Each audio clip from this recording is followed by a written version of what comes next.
Today's show is brought to you by Lovable. Here we go.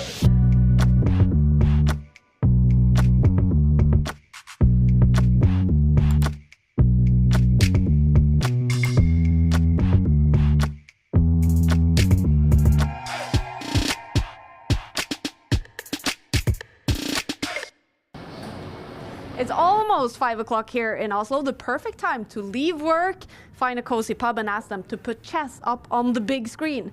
Title Tuesday is the habit we should be making together, whether it's with your morning coffee, lunch break with your colleagues, after work across Europe, or prime time entertainment in Asia. The best chess players in the world at the same time every single Tuesday. I almost wish I could stay here at the good night, but the show is about to start. I need to get back to the studio. Game week 2 is about to start. It looks like Farouche is almost getting it done on the board. Should still be a draw.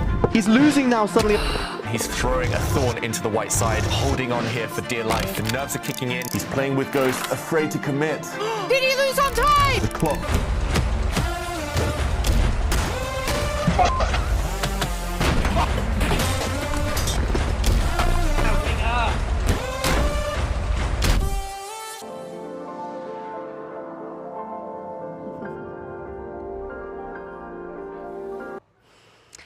And we're back in the studio. Welcome to Title Tuesday, the Premier League of Chess today with a very handsome panel.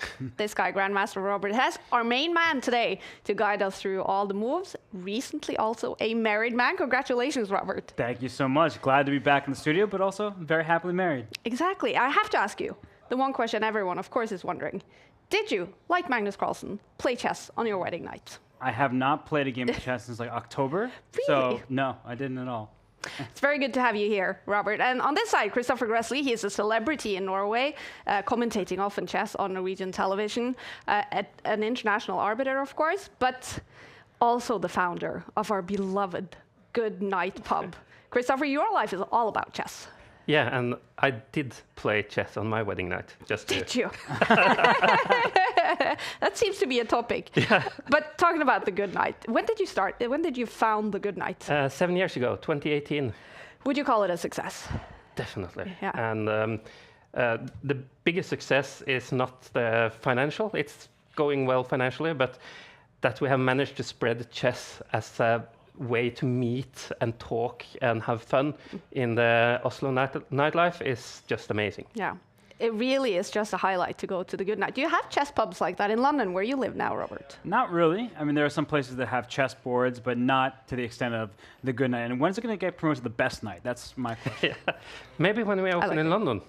I like the sound of that. Okay, some good ideas coming in here, you guys. All right, we might make our way to the Good Night after the show today, but now let's talk about the road to the EWC, the Esports World Cup, because that's what Title Tuesday is all about now, you guys. Of course, the road to the Esports World Cup started last week with Game Week 1. There are 13 spots in total. Magnus Carlsen has a spot as the reigning champion, and then top 3 players from the Speed Chess Championship and top 3 from the Chesscom Global Championship will each go directly to Riyadh. But every week in Title Tuesday, the top 10 players score points in the Champions Chess Tour standings. And at the end of the season, the top 6 players on the Champions Chess Tour standings qualifies for the Esports World Cup. Now, remember, chess made its debut at the Esports World Cup this summer. Magnus Carlsen took home the trophy. It had a prize fund of $1.5 million. Huge attention worldwide.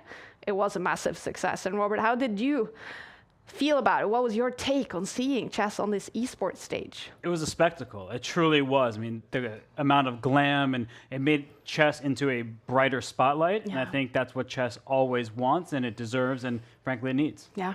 Now, Christopher, with the Good Night, such a classic pub, chess at its best when it comes to tradition, the wooden boards. What do you think about chess on the esports stage? It's amazing, and I think that is where chess is moving forward, because it's very nice to have the pieces and move them around, but with the time controls like now, 5+0, yeah, that's so hard to play over the board, yeah, and bullet also. So This is the future of chess, I believe. I agree. I agree. We had Game Week 1 last week. It was so much fun, so intense with the 5+0 time control. We expect more of that drama today. Let's talk about Title Tuesday and the format now. Of course, Title Tuesday is an old concept, but now it's a little bit different. It's played across 3 splits. The autumn split, winter split, and the spring split. Today, we kick off Game Week 2 in the autumn split. And of course, 13 game weeks in each split, and you score points. Top 10 players score points towards that Champions Chess Tour leaderboard, and these are the top 10 standings. After Game Week 1, we have Alexei Sarana on top with 10 points. Esipenko had a great run in Title Tuesday last week. Magnus Carlsen, 5th place. Hikaru Nakamura, outside top 10 in Game Week 1. Do you expect to see him score some CCT points today, Christopher? He has more wins in Title Tuesday than anyone else, more than 100 wins in Title Tuesdays. Whoa. So he's, I'd say that Magnus is the favorite, but Nakamura is definitely up there, and he's eager to score some CCT points. Yeah. It's 10 minutes to go until Game Week 2 starts. The countdown clock is here and has players signed up. I mean, wow, already Magnus, Hikaru, they're all there. Magsudlu is there. How many do we have? 143 players already signed up. How many should we expect signing up, Robert? Well, every time you talk, I see the number go up, and I love see it. some great names. You know, Daniel Naroditsky's playing, so some familiar faces, some friends, and some upstarts. And that's what I love about Title Tuesday. You don't know what 12-year-old is waiting in the wings to try and take down Hikaru or Magnus. Exactly. And anyone who has a title is invited to play Title Tuesdays, all the way from Grandmaster, of course, all the way down to Candidate Master. We have players rated from 2,000 all the way up to the Super Grandmasters. And we talked about it a little bit before the show. It's possible to specialize in this format, right, Robert? You can even be an IM or lower rated and still upset these big guns. And we saw one IM in the top 10 last week, Yeah. Renato Terry, who is a fantastic player, somebody who really is a grandmaster in strength, just hasn't obtained the title yet. But if you are really quick with the mouse, you can flag somebody, you can use the clock as a weapon, as James Canny likes to say, the 17th piece. Yeah, exactly. All right, well, Magnus, of course, always a big favorite together with Hikaru, but we give him an extra challenge every single week. We let our community on Discord vote for one opening that Magnus has agreed to play every single Tuesday. This is the poll today. I think it's still open in that Discord community, but it looks like the Grobs opening will win, that Magnus is forced to play this opening in one game today. That sounds dreadful, Robert. Is this going to be a huge disadvantage for Magnus in that game? I expect Magnus to use that in the early going, because if he's playing the other Super Grandmasters, that does put him at a disadvantage. But truth be told, it's not that terrible. It's not good. I'm not trying to promote it, but it's not that awful. 6 minutes to go. Magnus Carlsen is ready. He is playing here from the Oslo studio, his own streaming room, but the players are scattered all across the globe, logging on from every single corner. And of course, we have Hikaru, already seen him join. Faustino Oro is also playing today. I saw his name. Magnus is here. And a bunch of the top players are all gathered in Samarkand for the Grand Swiss. Of course, not all of them will have finished their round 6 games today, but we hope as many as possible will join, that they will rush back to their hotels in time to play Title Tuesday. And we're going to talk about the Grand Swiss now. We have our reporter on site, Rachel, in Samarkand. Hi, Rachel. It's good to see you. Hi, it's good to see you. You have to tell us, Rachel. So the Grand Swiss is a huge happening, and of course, 2 spots up for grabs for the candidates. So much at stake for so many players. What is it like there? It's kind of a chess safe haven. I mean, we have 2 hotels where basically all the players, arbiters, media stay, and then right across the street there's the expo where the tournament's being held. So it's just so much chess everywhere. You can feel the energy. I mean, there have been so many upsets, and I'm just super grateful to be able to witness it live, and to be able to see, you know, the players right after they finish their games when they're on that high of just playing in such an important tournament. Yeah, we see Gukesh here, one of the top players, of course, the world champion, and all the other players fighting for a spot in the candidates. Nepo here, one of them to face Gukesh in the next world championship match. And after 6 rounds, we're closing in on the halfway mark, Rachel.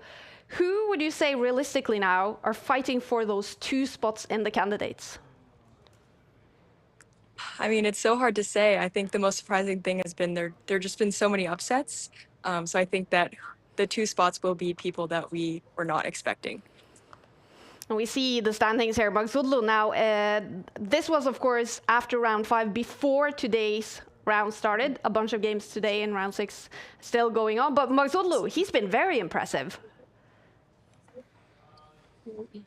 Yeah, no, he's been super impressive. And yesterday he said in the interview that if he finished his game early enough today, that he'd play in Title Tuesday. And I see him on the list, so I'm super glad to see him. I am today. too. Oh, I'm so excited about that. Rachel, thank you so much for all your interviews for Samarkand. You can, of course, find them in the Take app.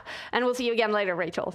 Talking about Magsudlu, one of the players in Samarkand playing the Grand Swiss, he did talk about Title Tuesday yesterday. Let's hear what he said. If your game happens to finish early, would you play in Title Tuesday, or is it just too much? Yes, of course.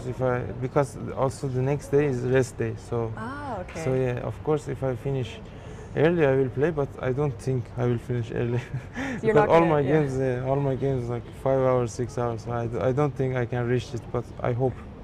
So you won't. You're not going to change anything. Quick win would help. Yeah. Because I don't agree with quick draw. He played a quick draw today, Magsudlu. He is still on top of the standings in Grand Swiss, and he has signed up to play today's Title Tuesday Game Week 2. Fantastic stuff.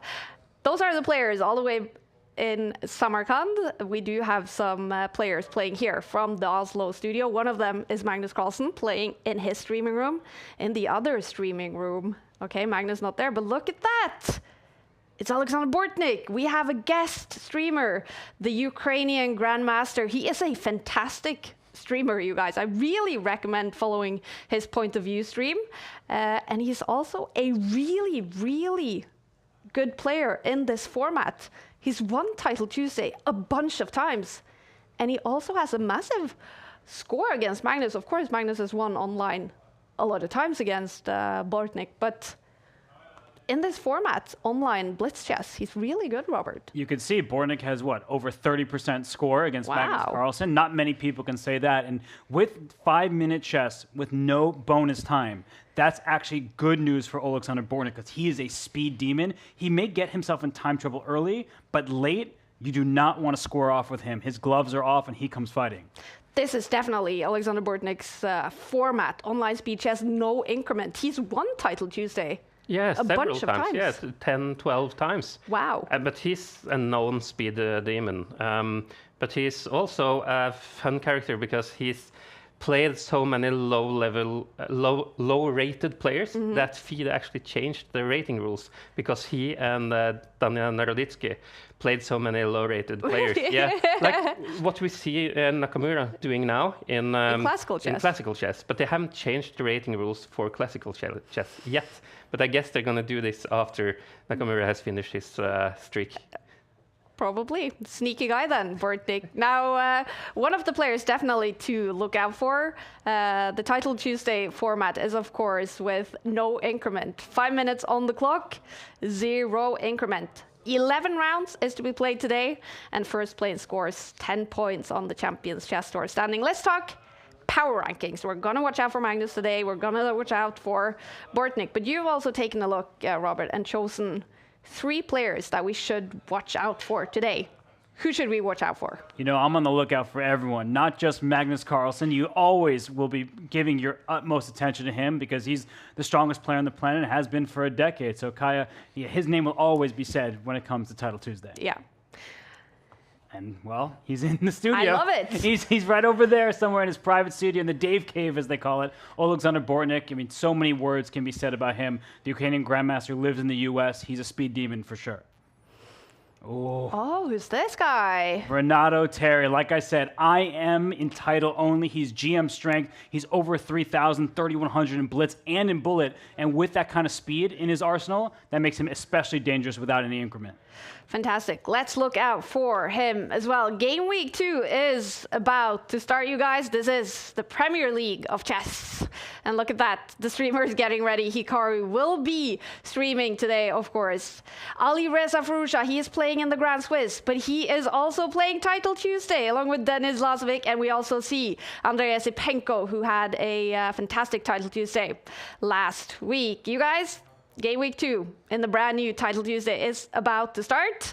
Get ready for the Premier League of chess. Mate in 5. Oh, look at this. He's trapped his own king in the corner. The black rook is hit as well, and Andreikin takes the point. White is still winning this position with the pawn on the e-file, about to become a queen or cost black his rook. But it's all about the pre-move, so Farusha wins. He's massively better on the board, but he has lost on time. Moments like that is what you get in Title Tuesday. In round 1 is about to start. Hikaru is playing with the black pieces. Magnus with the white pieces against a Peterson here in the first round. We should follow that game. We always want to look out for Magnus Carlsen, and he listened to the audience. He played the grub. That's why his pawn is on g4. He's playing on the wing rather than in the center. And that's not typically what we're advised to do, but when you're Magnus Carlsen, you can get away with it. All right, so he's playing the grudge opening. The grub. The grub. It could be called the grudge. I mean, he might have a grudge against the community for suggesting it. It sounds horrible. So would you say Magnus is off to a bad start because of the opening, or how does this look for him? I wouldn't say a bad start. I would say a really bad start. Okay. I mean, look at his knight over here. This knight is not a good piece. I'm going to turn that yellow and then red because all the street signs are saying this knight is not getting out very easily. This pawn takes away its retreating square, and this bishop, it's lovely placed on d6 staring at that knight. So it just feels like black has more control of an open board. Magnus is streaming. You can see him talking. You can follow his point of view stream if you prefer, of course. Remember, 5 minutes on the clock, 0 increments here in Title Tuesday. This is Game Week 2, and this is round 1 out of 11. Would you feel bad if this was your opening, Christopher? I would. It would be as expected because I played dirty openings as a chess pub aficionado. So this is right up my alley. But I would rather be. I would rather have the black pieces here than the white because this is just atrocious. And we see much better already for Peterson, a candidate master, one of the lower-rated players in Title Tuesday, getting off to a good start against Magnus. Do you think there's a chance for him to win this against the world number 1? Well, it's very early, and I would say one thing that's going well for Magnus is the opening part is done. Like, he knew he would have a disadvantage by playing this opening on the flank rather than the center, but there's a long-term weakness that black has to deal with. This pawn over here on d5, an isolated queen pawn, we call it, it's a target, and look at all of white's pieces staring right into that center, and this latest move, knight up the board, hitting that light square bishop in black's camp. You see a really aggressive play from Magnus Carlsen. So there's 600 rating points difference between these players. So maybe this is not the opening that Peterson was actually hoping for in such a strategic position. Yeah, it's one of these situations where it's difficult because you want to play the board. And he must know he's doing okay. I mean, he does have all his pieces developed. He's got good control in the center of the board. You see all the minor pieces. And this knight now attacking the white queen. Magnus will not blunder. The queen has already moved out the way. But the problem is you're also facing the opponent. Yeah. And you're now down almost a minute on the clock. And Magnus's position is starting to stabilize. Yeah, definitely.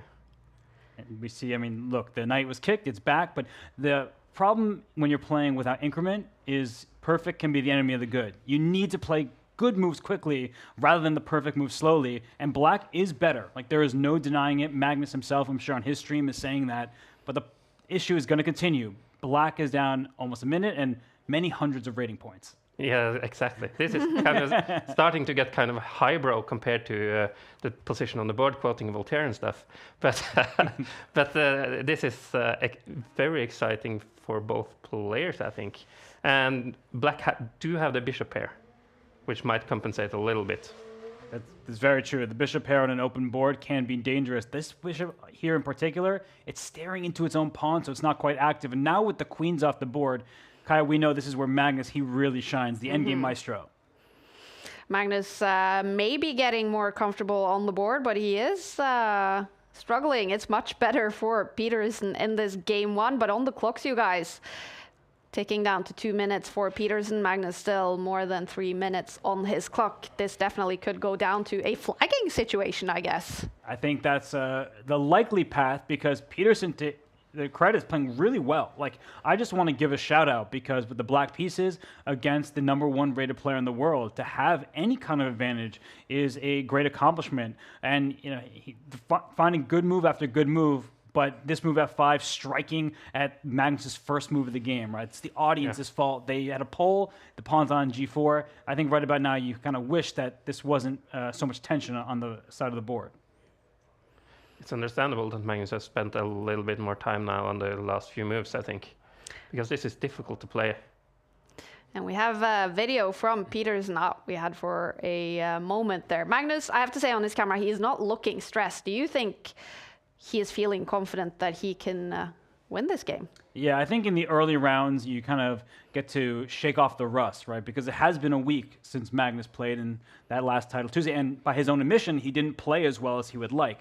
So he's playing an offbeat opening. He's playing a low-rated opponent. And now you see the bar. It's going closer and closer to the center. But what's not getting even is the clock. And I know I sound like a broken record, but it's just true that Magnus, he's playing improving move after improving move, bringing his king into the center. Everybody, the king can be used as a weapon in the end game, and that's why that king is out on G3, defending this pawn, freeing up this bishop to do other things if it wants to, and just trying to keep control of his space. And very importantly, everyone, is the square in front of an isolated pawn is one that you want to control. And look at all of White's pieces staring there, and, well, there's no more isolated pawn because it was just captured.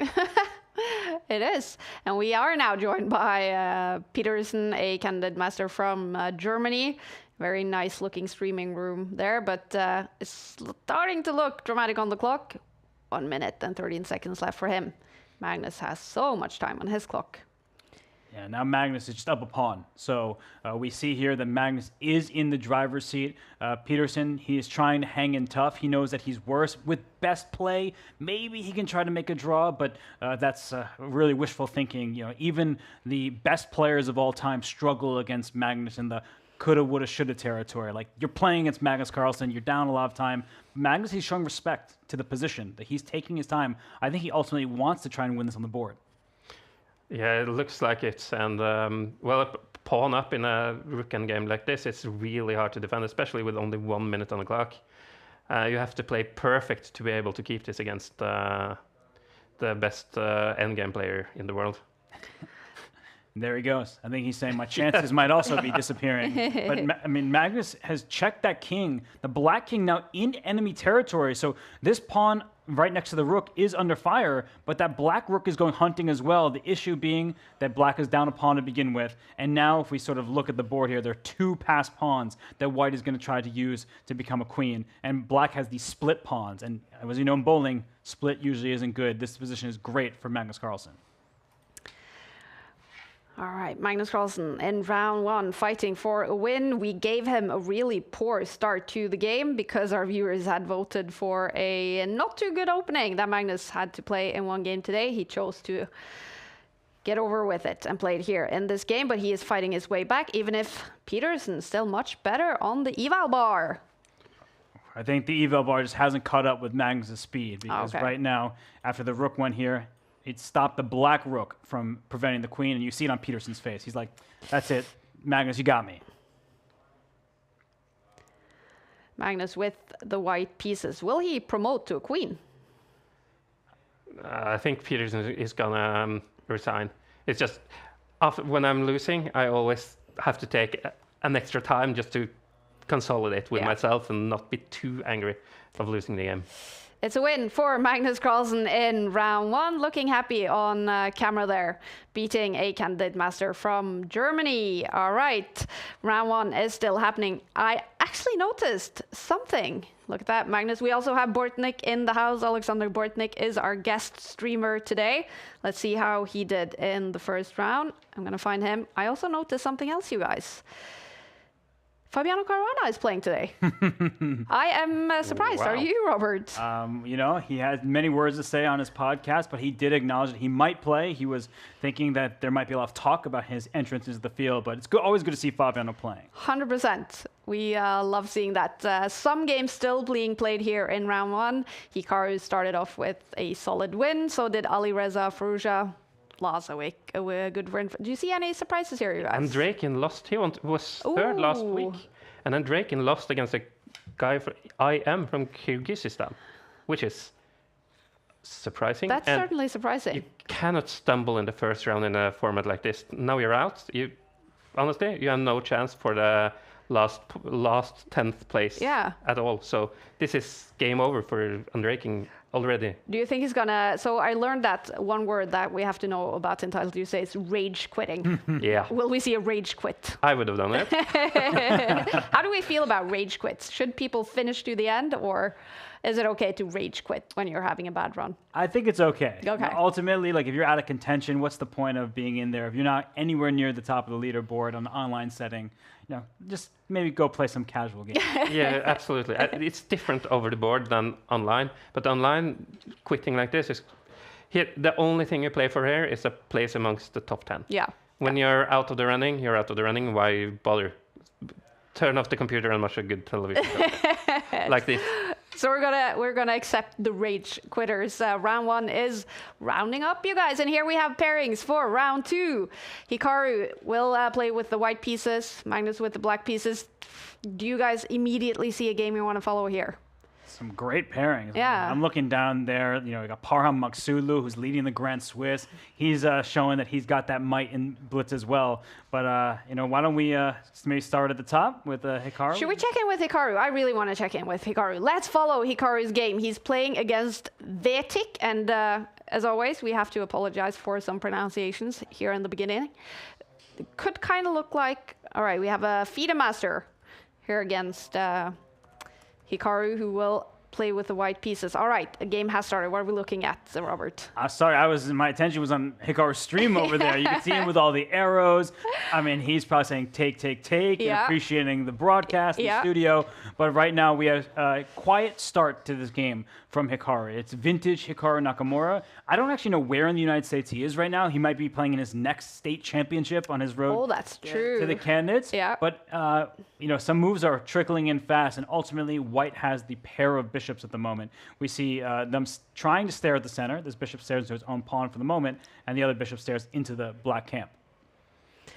So this is round two. Total of 11 rounds today, every single Tuesday, and this is game week 2 in the autumn split. The players are fighting for points on the Champions Chess Tour leaderboards. The winner every Tuesday gets 10 points. If you guys want to talk to us, then we pay attention to the YouTube chat and the Twitch chat, both on the Take channels.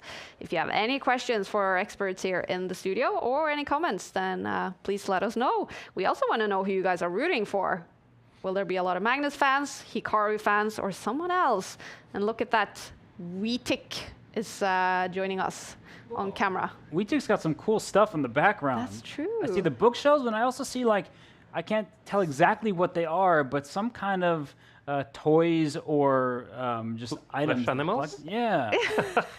And very like dinosaur theme, or is that like a... Maybe he's a fan of the hippo opening. It's the hippo back there, isn't it? Well, honestly, playing really well. That's what I'm seeing on the chessboard right now, because there's a lot of talk at the highest level of having the pair of bishops, and you don't want an open board if you have the bishop pair. This bishop here on g2, right in front of the white king, it's staring into its own pawn. What you wouldn't do to take that pawn and throw it off the board in some positions, because then your bishop would stare all the way through to the black rook in the corner. So Hikaru has gained control of some key squares, but so has Weetik here. I mean, this knight over here can jump in and attack the white queen, so both sides are jockeying for position.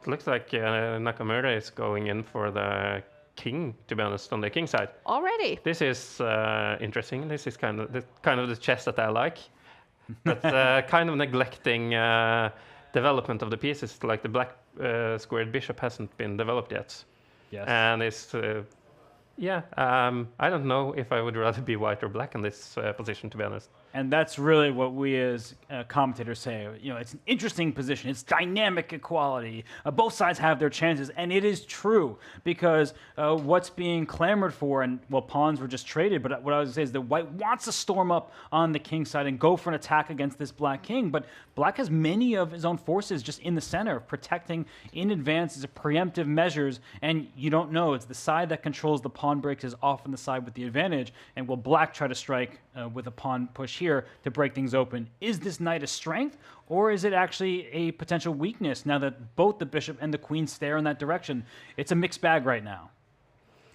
Low Blow on Twitch commenting, is that an ironing board table? I love it. And I actually think, yeah, it might be. You know, have to iron the front of the dolls very gently to make sure that maybe they're steam pressed, so they're in the top-notch condition. We see so many strange things on these cameras in Title Tuesday. Just entering people's rooms, people's houses, people's private spaces, and we love it. 2 minutes and 30 seconds on the clock for we take the, of course, start with 5 minutes on the clock, 0 increment. And that means we do see a lot of flagging, a lot of drama on the clock. Hikaru is playing fast. Playing fast, but Wojtek playing very well. So keeping Hikaru honest on the board, even if Hikaru is ahead on the clock. This latest move, bringing the queen into, speaking about invading someone's personal space, this queen is saying hello to the white king, hello to the pawn next to it, and the other pawn as well. So this queen is actually a huge problem for Hikaru to deal with, and he's got some pieces that are a bit offside. At some moment, you want to use this open file to your advantage. Rooks love open files. There's a pawn at the end of the line. If that knight moves out the way, maybe you can get at it, but do you have enough time? That's the critical question, and Hikaru's trying to work it out, and no longer does he have a lead on the clock. But in a position like this is not going to end in a draw. It's either Nakamura is going to manage to find some tactical finesse. Yeah. Finesse. Or Wojtek is gonna win in some spectacular... Like this. Yeah. There it is. Oh, we love it when players bring the fight to Hikaru Nakamura. He's saying, I'm not going to let you get everything you want. Look at this move. Exposing his own king is Wojtek to say hello to the white king. This bishop wants the full length of the diagonal. If we see an exchange of pawns in this direction, well, hello there. This rook on... next to the black king, staring down at the white queen. So this is dangerous territory for Hikaru, and now he's well behind on the clock. You have 2 minutes on the clock to find a solution to a position like this. This is hard. Can he take with the other pawn? Oh, look at that. Kaya calling the shots here.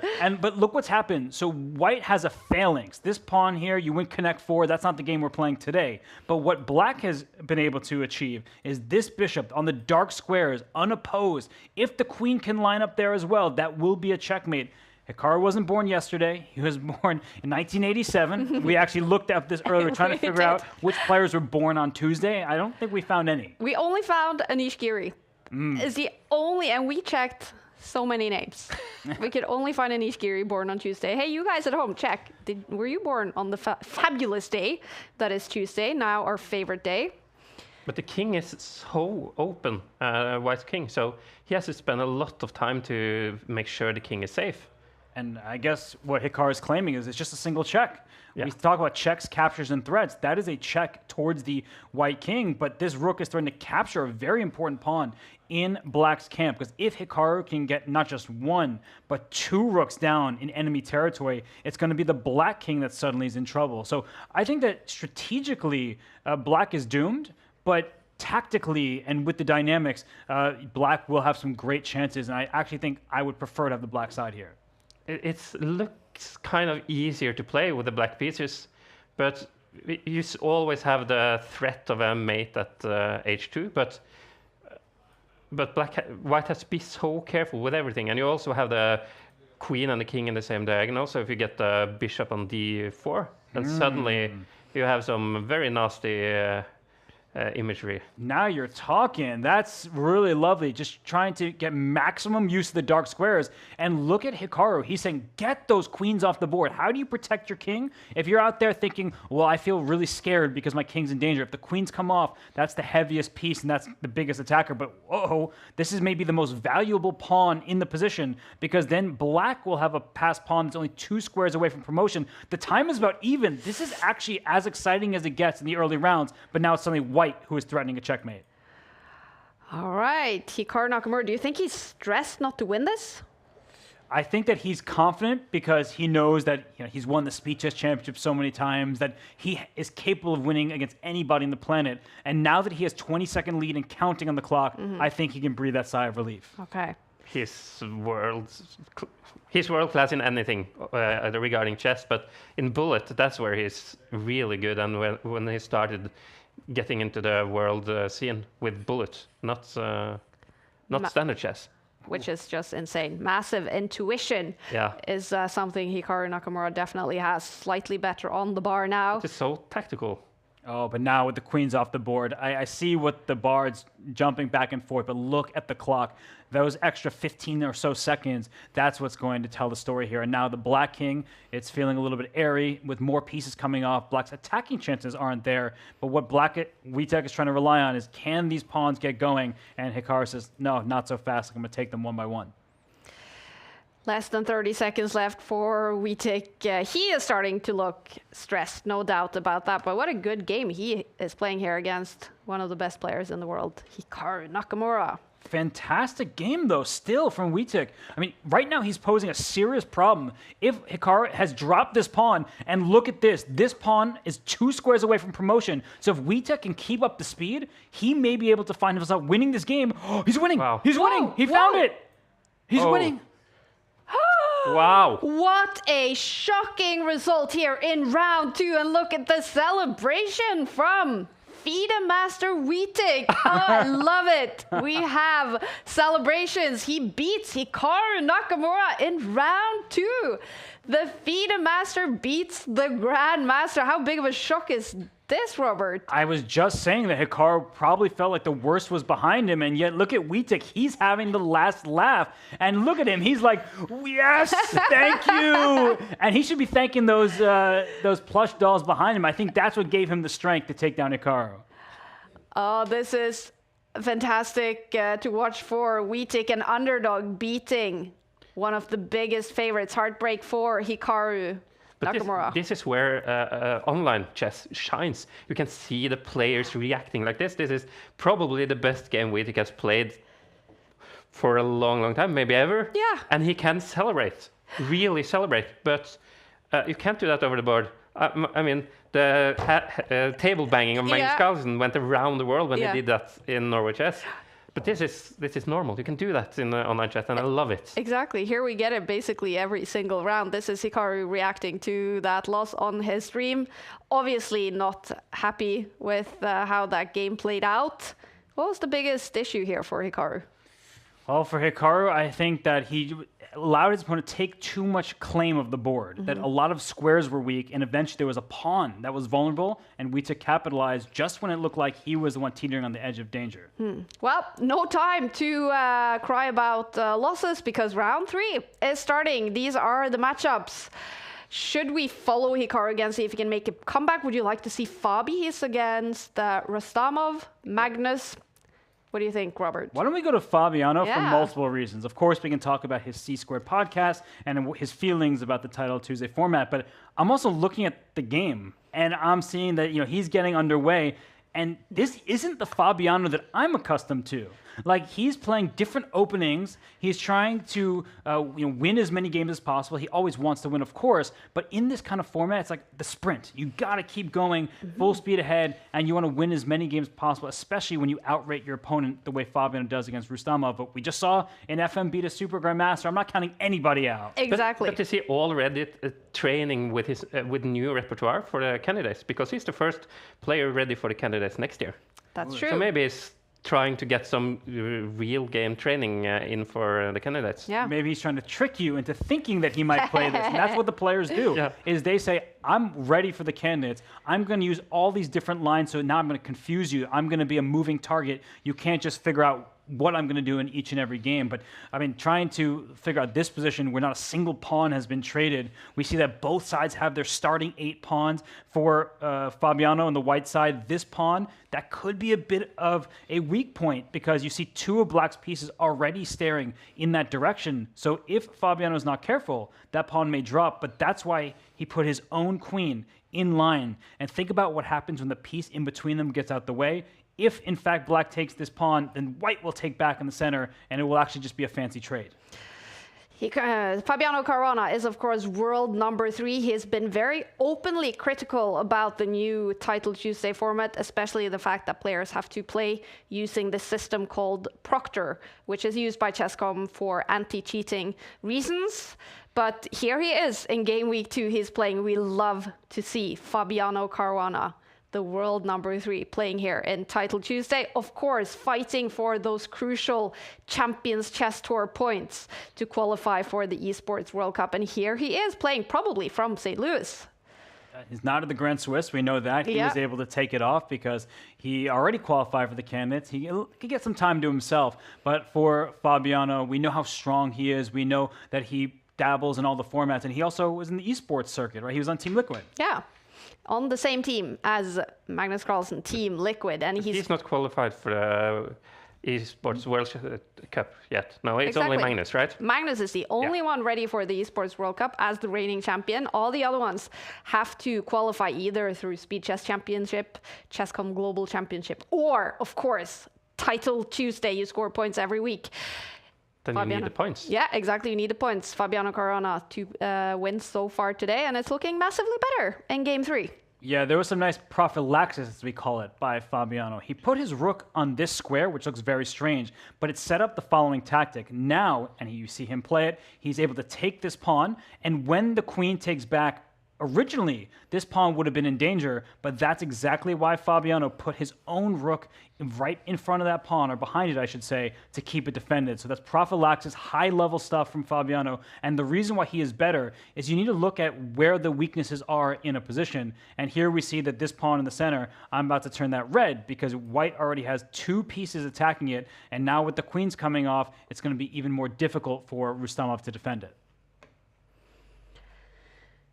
Playing with the white pieces, ticked under 3 minutes now on the clock. Fabiano Caruana, no increment, of course, but he's looking chill, calm, confident in this round 3 game against a FIDE master. Much higher rated Fabiano Caruana. Me being a hobby player, I would love to put my knight on e3 as black here, and I would like consider that is a very good trade-off. But what do you think about that? You're asking the critical and difficult question, and I feel like I need more time, and both players do as well, because it's such a big trade that White will take that knight, Black suddenly gets a passed pawn, but is that pawn a strength? Is it a weakness? These are questions that are not easy to answer when you have under 3 minutes, but that question has to be answered now. So will Fabiano give his opponent this passed pawn? We saw what happened when Hikaru allowed we took that passed pawn. So Fabi says, no, that knight's not going anywhere. I'll leave it for at least one more turn. And eventually what Fabiano wants is to bring his king out and try to use the king as a weapon in the endgame. Yeah, because the pawn on c2 is also a little bit weak with a rook. Now he's playing prophylactic and covering that pawn with his knight. Yeah, Fabiano's getting defensive here. I think it's in part because he doesn't have that much time, and without any bonus time for the moves that are being made, he wants to play quickly. But look at this. That's actually why the knight came back to the first rank. It's protecting the pawn. Fabi, I mean, the way he is able to maneuver is just so brilliant. I mean, I was like, what is he doing? He's getting defensive. Yes, he's getting defensive so that in a second he can get offensive, but just time it right. That's the key here. And Fabiano may just bring his king to the center and say that that pawn that is on the opponent's territory is actually a liability rather than an asset. What a king walk. Now he's going to pick up the pawn. No, he has so much time, he doesn't need to do it now, of course. Wow, that's so instructive to see this kind of play. And what Rustamov is doing, give him credit. He's trying to break open a file because rooks need open territory. Now this bishop, I mean, that's not a good piece. Look at all of white's pawns here. We've got connect 4 in 2 different directions. We've got a pyramid staring into the center, and that bishop wants something to attack, but it's not going to be able to attack anything just yet. But Rustamov, he's trying his best, complicating matters, and he is quite a bit ahead on time. And Kai, we've seen how that can play a big role. That pawn structure is beautiful, though. The symmetry, wow. Yeah. Caruana has so good grasp of the strategic concepts of pawn play. And also that, what you said a couple of times, rook needs open file, so he's just preparing with rooks in both ends of the board.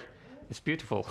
And it's very cool that he's done that multiple times on both sides, right? He's put his rook to defend a pawn. Now he put his rook to defend a file. So Fabiano, he clearly grasps what's required in this position. But Rustamov, credit, look at this. Now suddenly, like, there are things going on both sides. This pawn takes on the king side over here could cause Fabiano some issues. So he needs to look out in both directions. But for now, Rustamov, he's a really good bullet player, and he's up 25 seconds. And like a traditional rule of thumb when you're playing against a black squared bishop is that you want your pawns on white squares. So this is what Caruana is doing now, I think. You're right.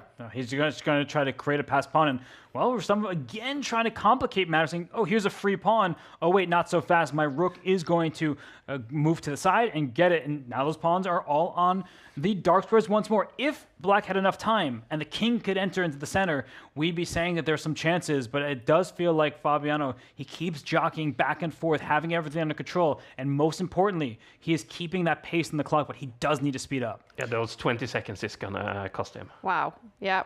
And Fabiano Caruana is known for being a fantastic chess player, but he's not known for being the fastest one. No, he's played in the Bullet Chess Championship a number of times, and he typically stumbles in the earlier rounds. I mean, he's getting better, but he is not as good as, say, Hikaru, Magnus, Alireza, those players of that caliber. And right now, he's actually getting in some trouble here. There's serious danger as both black rooks are about to enter the party. Look at Rustamov. Look how determined he is. And Fabiano, he keeps barely keeping things together. He's trying to trade rooks on what will be an open file. Those eyes from Rustamo, that's fierce, the youngster from Azerbaijan fighting here against world number 3. Fabiano Caruana ticking down to 40 seconds on the clock. Fabiano, can he win this game? He's got a pass pawn. It looks like he's doing pretty well on the board, but I'm still keeping my eyes on the timer. And wow, that's a huge decision. We were just saying earlier how the black bishop didn't have much to do. Now it can scoop up a pawn, but Fabiano's best pawn is gone. He's trying to use the decoy all the way on the king side where the black king is, but Rustamov playing so well and Fabiano meeting him at every turn. Magnus has won in round 3. 3 wins for him. Hikaru Nakamura has made a comeback, winning in round 3. Fabiano has also won 2 games so far today, fighting to win in round 3 as well. Much better on the bar, but those clocks are stressful. And let's see if Fabiano has really upped his game the way that we've been discussing. He's up a pawn right now, and look at that. He doesn't recapture. He gets a quick check-in, gains a different pawn. He wants 2 unopposed passed pawns. That's what he's aiming for in this endgame. But he's just about level on the clock. So both players hovering around 16 seconds, now down to 15. The black king's infiltrating. Watch out if you're Fabiano. I mean, black can't easily get away with some of these things. His trading rooks would be devastating, and that's why he's giving these checks. And Fabiano might just acquiesce to a draw. Yeah. There it is. Wow, fantastic result for young Rustamo from Azerbaijan. A draw against world number 3. Fabiano with the white pieces probably not super happy with the result here in this game, but the clocks definitely became an issue. Both of them red. It's a draw. A draw isn't that much of a crisis, though, as compared to a loss. Last week you won with 9.5 points. Yep. So a draw is just you can make 3 draws and still win. You can still definitely become top. We are rounding up here. Round 3. Magnus has played, has gotten a win in round 3. 3 wins so far for Magnus. We do see a bunch of players still on 3 out of 3 points, but it's going to get tight as we get closer to 11 rounds.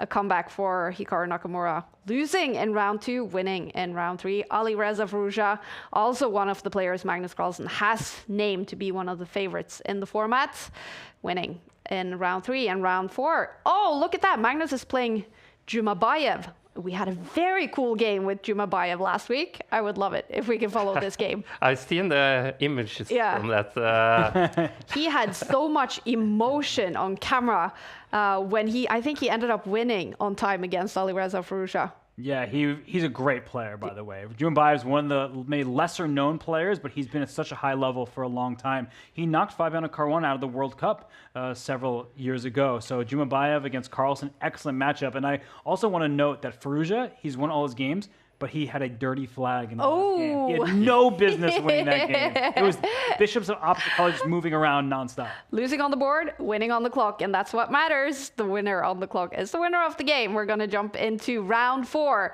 Magnus Carlsen with the black pieces against Jumabayev. Magnus on a roll today. He's won 3 games so far. And what are we looking at here, Robert?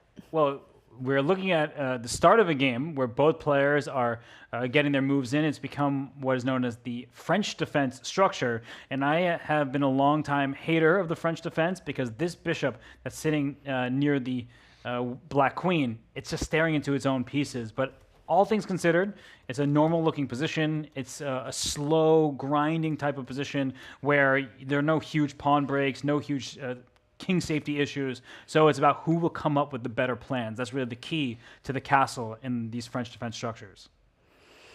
And whether that pawn on d4 is a strength or a weakness, right?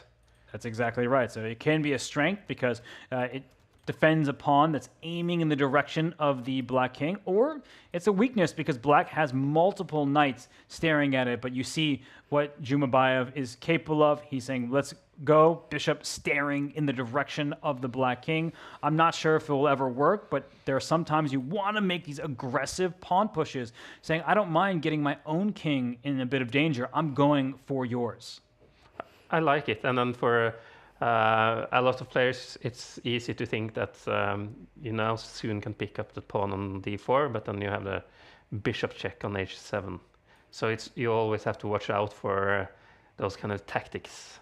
Just exactly a second ago, it looked like black could have thought at least about taking that pawn, but as you said, white would have been able to use a tactic with this bishop staring through towards the black king. So right now, white has what we typically call a clamp. Black has his backwards pawn on e6. I'm going to turn that red so you can all see it. And a backwards pawn is one that can't easily push forward. It defends another pawn, that's the good news, but the square in front of it is quite covered, making it hard to move forward. And even if you can move forward, which perhaps Jumabayev is, Magnus is considering, then you're saddled with a different problem, an isolated queen pawn. And pawn's best friend is another pawn, everybody. You always want your pawns to be defended by another pawn, so you don't need to use a more valuable piece to defend.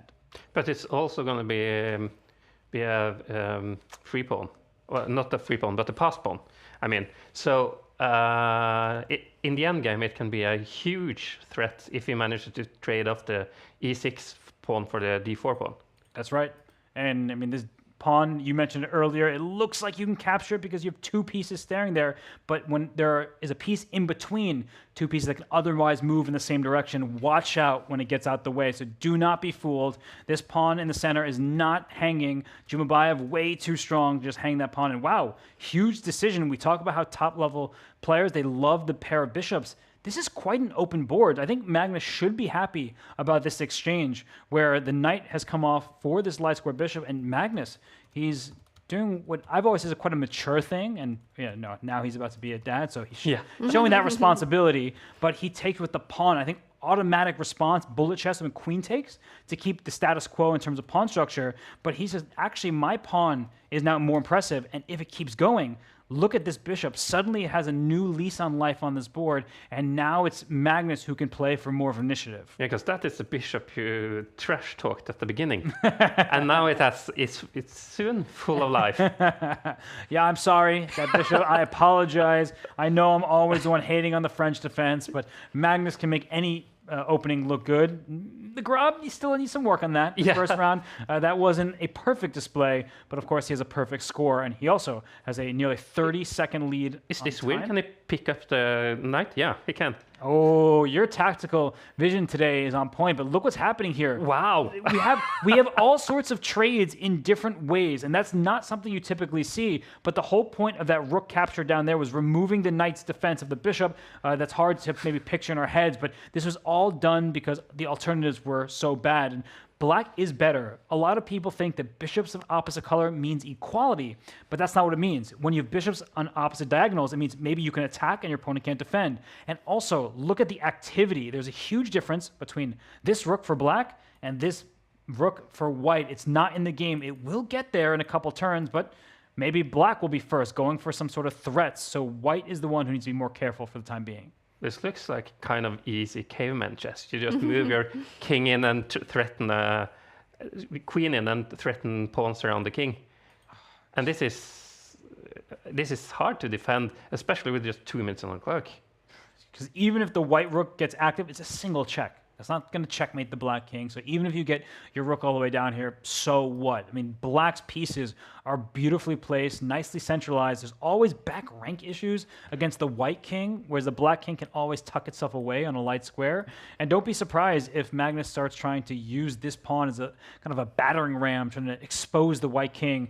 And, well, I haven't even looked at it in a while. The time is about a minute ahead for Magnus. This is starting to look grim for the Kazakh player, but also the pawn on d4 looks to be weaker than the pawn on d5 now, because of the activity of the pieces. And what Magnus wouldn't do to throw that pawn off the board. Like, if you can line your bishop and your queen up and go for checkmate, and that's the thing. Like, I'm half joking, but sometimes when you lose a pawn, you open a file or a diagonal. So sometimes the best defense, everyone, is to actually give away a slight bit of material, give away a pawn to open up squares for your remaining pieces. And Jumbaev's doing his best. He wants to get that queen active, but you see the bar is going all the way in black's favor because of simple chess. The king is safe and sound. Now Magnus is just giving off his b7 pawn if Jumbaev wants it. But you can't do that because of the bishop on e1, of course. What bishop? That's a big pawn. Yeah, no, you're right. I mean, it's all problems across the board. Look, even this move. White is playing defensively turn after turn, defending a pawn, but actually restricting your own mobility. And so for Magnus, he's got a number of options. He chooses to rumble forward. Why not go for that white king that's lacking defenders? And he could even bring his queen back, then bring the bishop. And I was joking earlier about this kind of checkmating idea, but now it looks a lot more realistic. He's just forcing open the position around the white king. This is quite masterful to see. It's just beautiful technique, and this is what Magnus can do.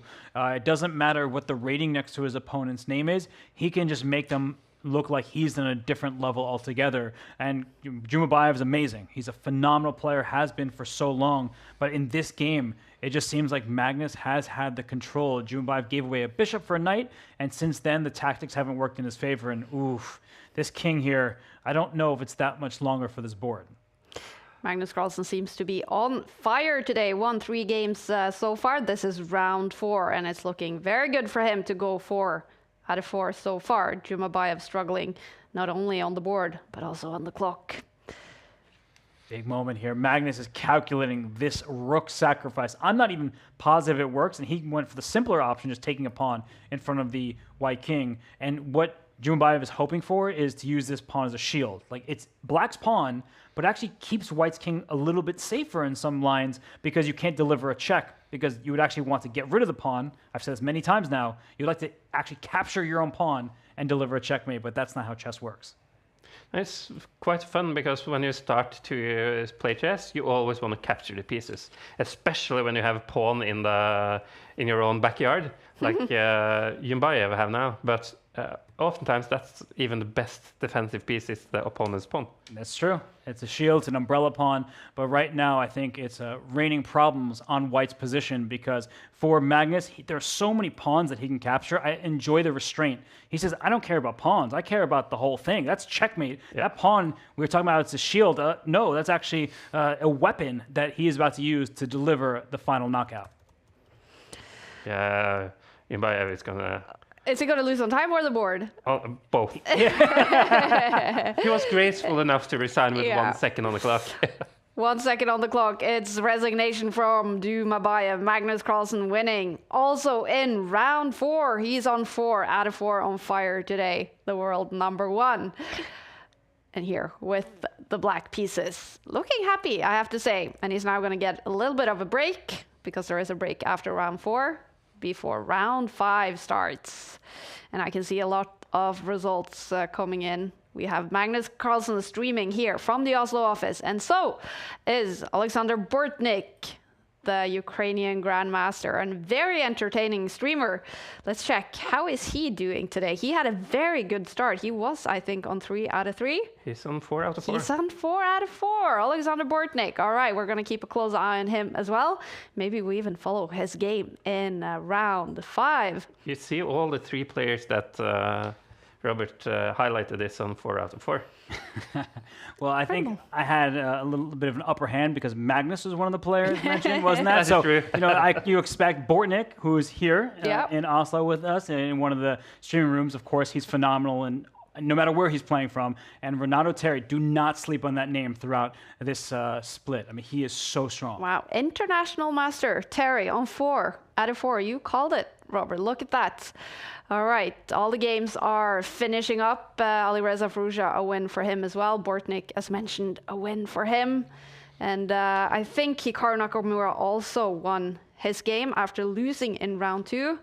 Hikaru Nakamura is making a comeback in the tournament. Maybe he can fight his way into top 10. Remember, top 10 players score points in the Champions Chess Tour leaderboard. All right, there's going to be a 6-minute break now, but we're going to keep it going in the studio and get ready for round 4. Round 5. This is the Premier League of chess. Here we go.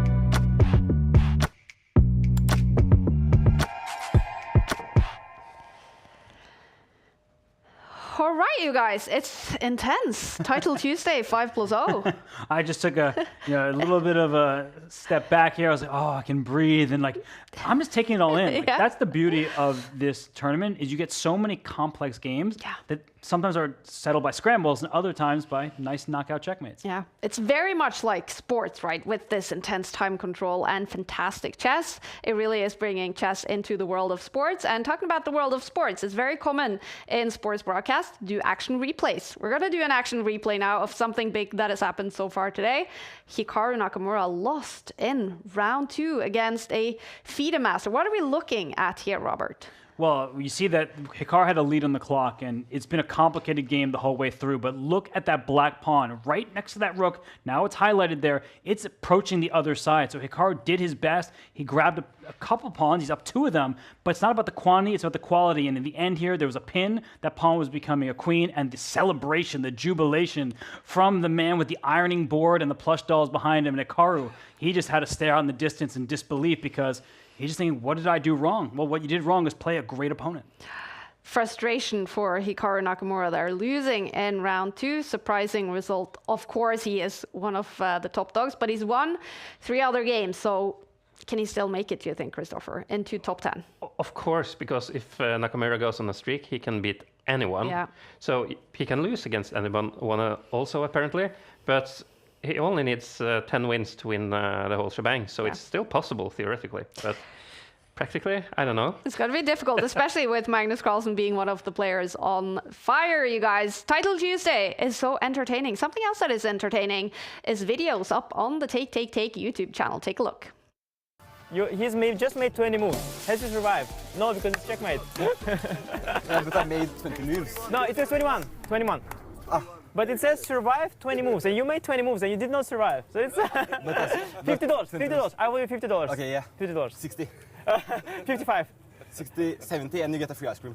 Okay, deal.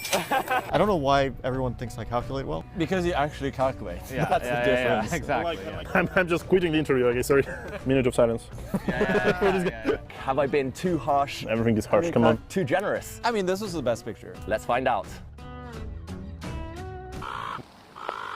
He's here, in a school gym on the outskirts of Oslo, facing an opponent he hasn't played in a decade. His former coach, Simen Agdestein. Just playing the games is, like, regardless of setting, it's nerve-wracking.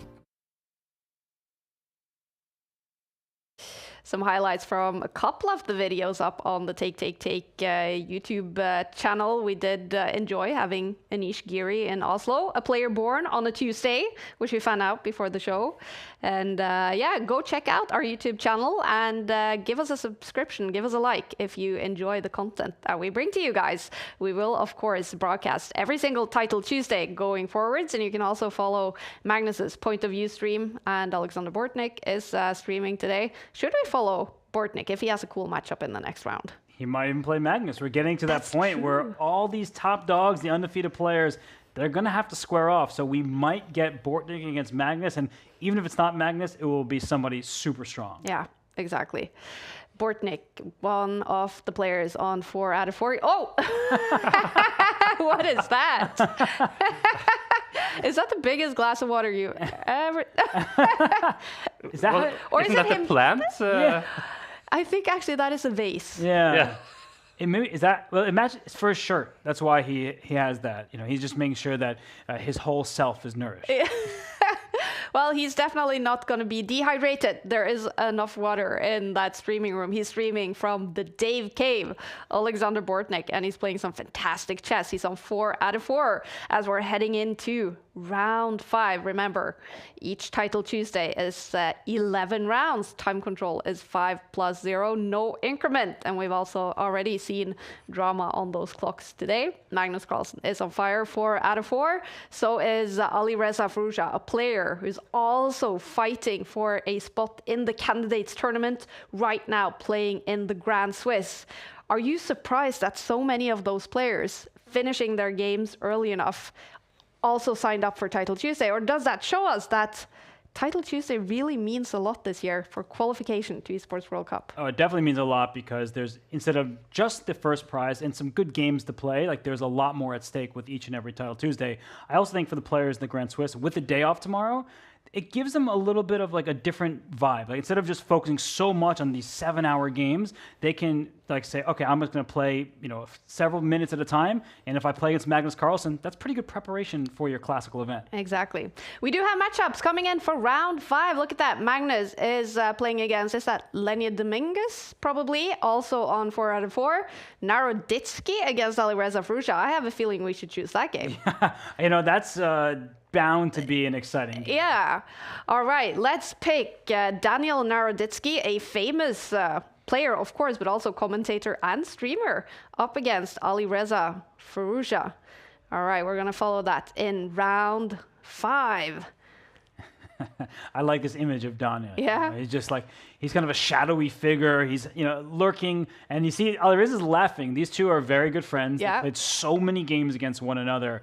And we see that Alireza playing from, I assume, his hotel room in Samarkand. Probably. And this opening approach is one where it's quite solid. And Firouzja, well known for his talent in chaotic positions.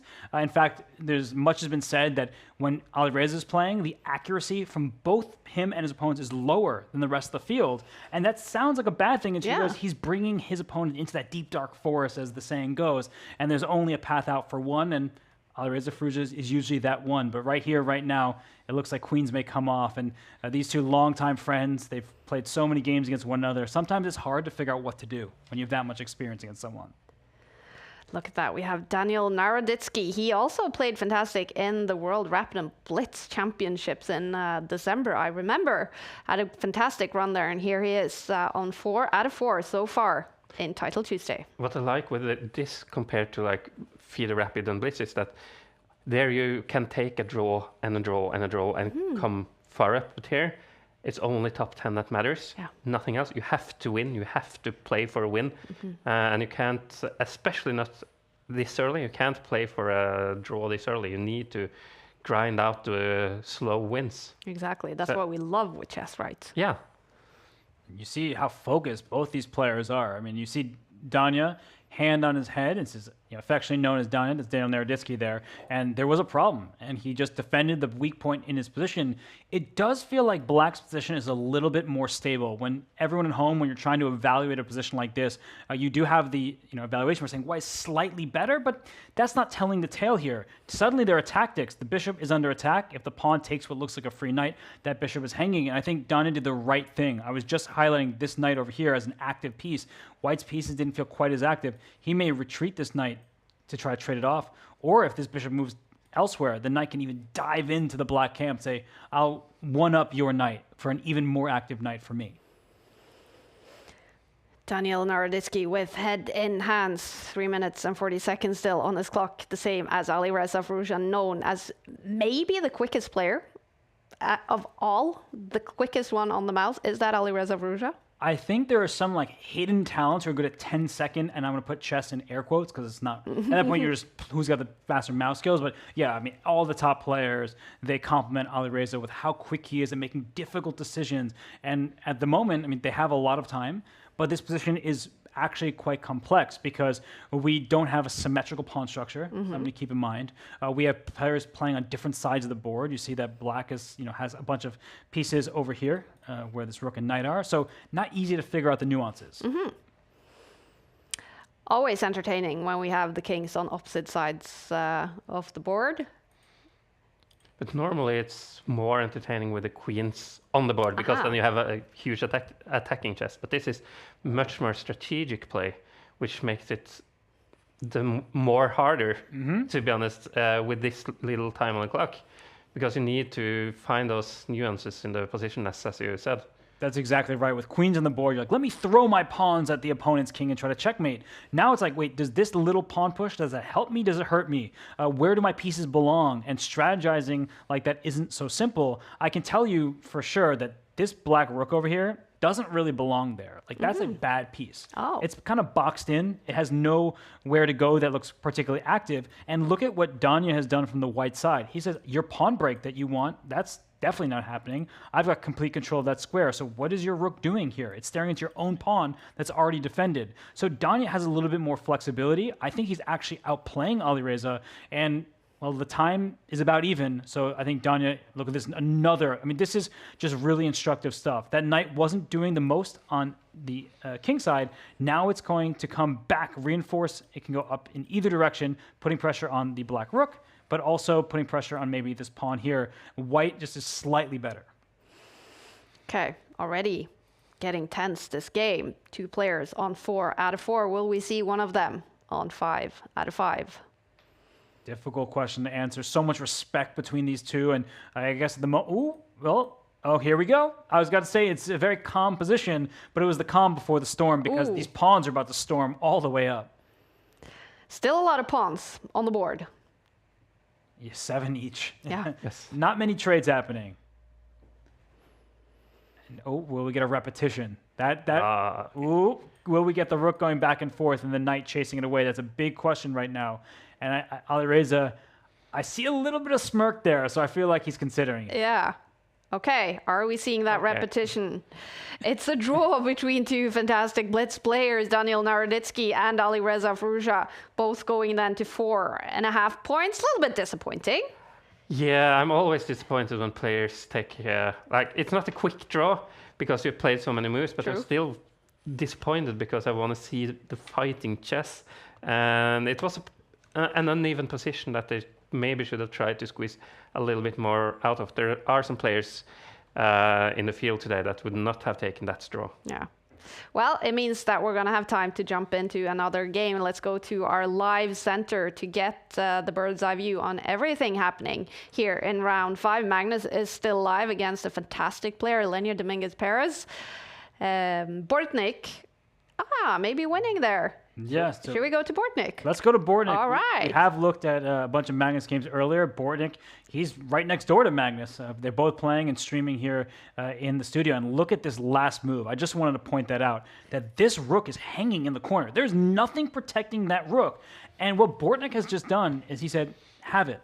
If we do a quick count of material, Black has 1, 2, 3 minor pieces. White has 4. So White is actually up a piece. We should take note of that. And Well, that was a sad move. The queens came off, and now white is officially a piece ahead. Black didn't take the rook in the corner because the queen would have been tracked, and the black king would have been in grave danger. So Bortnik, I mean, he's got not just the upper hand, he's got a completely winning position. I think it's a very strong Iranian international master. But it's still only 1 minute on the clock, so a piece. I mean, I've seen worse players win games a piece down. But I think Bortnik, with that lead on the clock, I mean, stabilizing everything here. He's so good in games like this, though. So yeah, maybe not Bortnik, maybe not Nakamura, but I mean, 1 minute, anything can happen, and it's so hard. It's true. I mean, even this moment, there could have been some tactics, but Bortnik, he had calculated everything to a T. Everything is defended. Down goes another pawn over here. So Madavi, really talented player, has a lot of experience online, but no amount of experience will make up for being down a full night against Alexander Bortnik. It's looking very good for Alexander Bortnik, the Grandmaster from Ukraine, streaming today from the Dave Cave here in Oslo. He is close to going up to 5 points, 5 out of 5. This is round 5 out of 11 rounds in Title Tuesday. This is game week 2. And it's looking good for our friend Bortnik. This is typical, though. If you're a piece up, you should just try to trade off as many other pieces, because then it's easier. Make it easier on the board, so that you don't. You have less chances of making a mistake. Exactly right, and that's what Bortnik's going for. He's like, I don't need every single extra pawn. I have an extra piece. And look at this, another trade, exactly what you were saying. Get those rooks off the board, because he knows this is winning. It's not even a question for either player. But Madavi, I mean, he's doing the right thing. Like, he shouldn't resign. He should play this out, and he's actually now ahead on the clock. So it could be a mistake from Bortnik if he is not continuing his accuracy. Playing, it seems like, with his laptop maybe on his lap, because that's what Title Tuesdays are like. You can play from anywhere. Bortnik has only 25 seconds. Yeah. Yeah, he's just got to move. I mean, he is going to go after Black's remaining pawns, but he's not doing himself any favors by being down 4 to 7 seconds. But I mean, he's so fast. I've said it all the time. Even in bullet chess, he'll be down 10 seconds, and then he just starts hitting the ground running, and he will not stop. Yeah. This is over, but with this, you should never resign. I hate the fact that chess players tend to resign too early. You should always try to grind it out. I like the fighting spirit of Madavi. But this is the end, because he's stopping the plan I have the arrows on. And Bortnik saying, nope, that's going to happen. And the point is that the king can take this knight now, but when that happens, the pawn promotes. And Bortnik, he is 5 out of 5.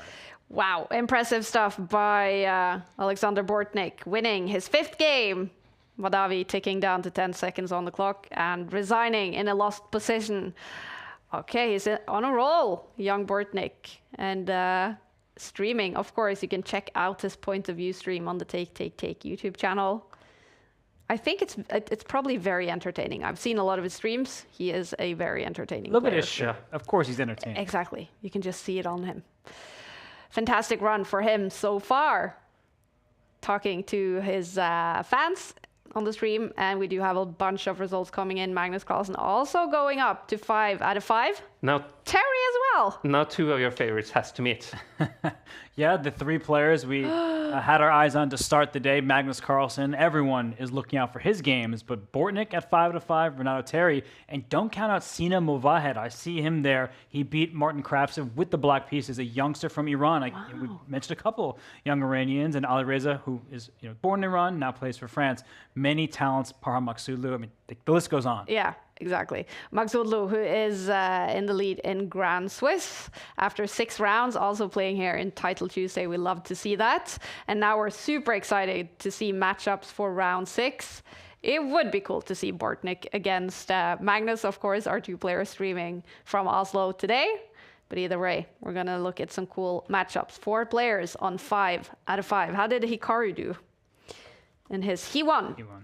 So he's on 5. So Hikaru is on 5 points, still has a chance. Yeah, exactly. Yeah, definitely. It's also easier because if you lose early, you will always meet a little bit lower rated players, so you can come from behind and suddenly take the entire field in a wave. Exactly. The problem, though, with that is your tie breaks suffer. Yeah. So when there are no split places and the points are up for grabs, he can't just rely on, oh, make a draw in that last round and be safe, my tiebreaks. No, he's always going to have lower tiebreaks because he lost early. Exactly. Definitely. So that means Nakamura needs to win his last games. Exactly. All right, we have matchups for round 6 coming in, you guys.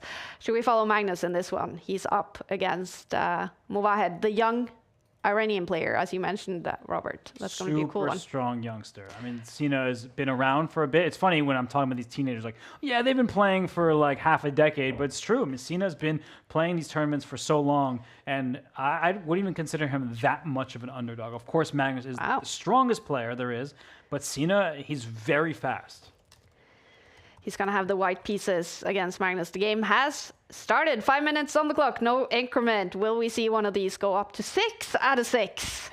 Here we go.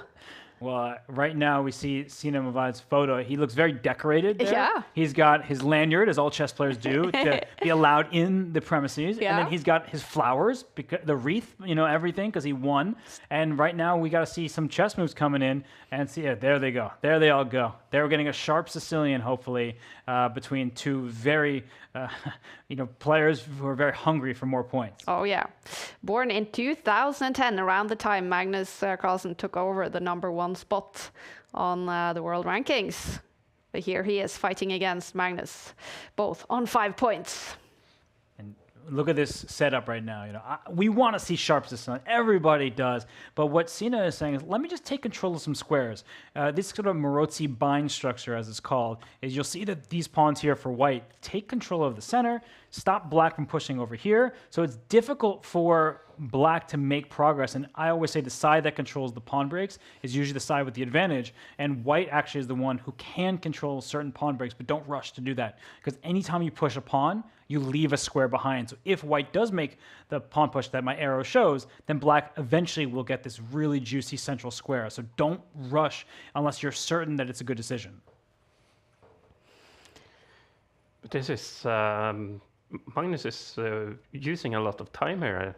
I think usually when you're in form, you find the moves quickly in blitz, and then you just push out the moves. And here Magnus is struggling a bit. But you remember what I said about quick tactics? That's exactly what Movahed is using here, is that you can think about pushing this pawn, and the white knight may still plant itself.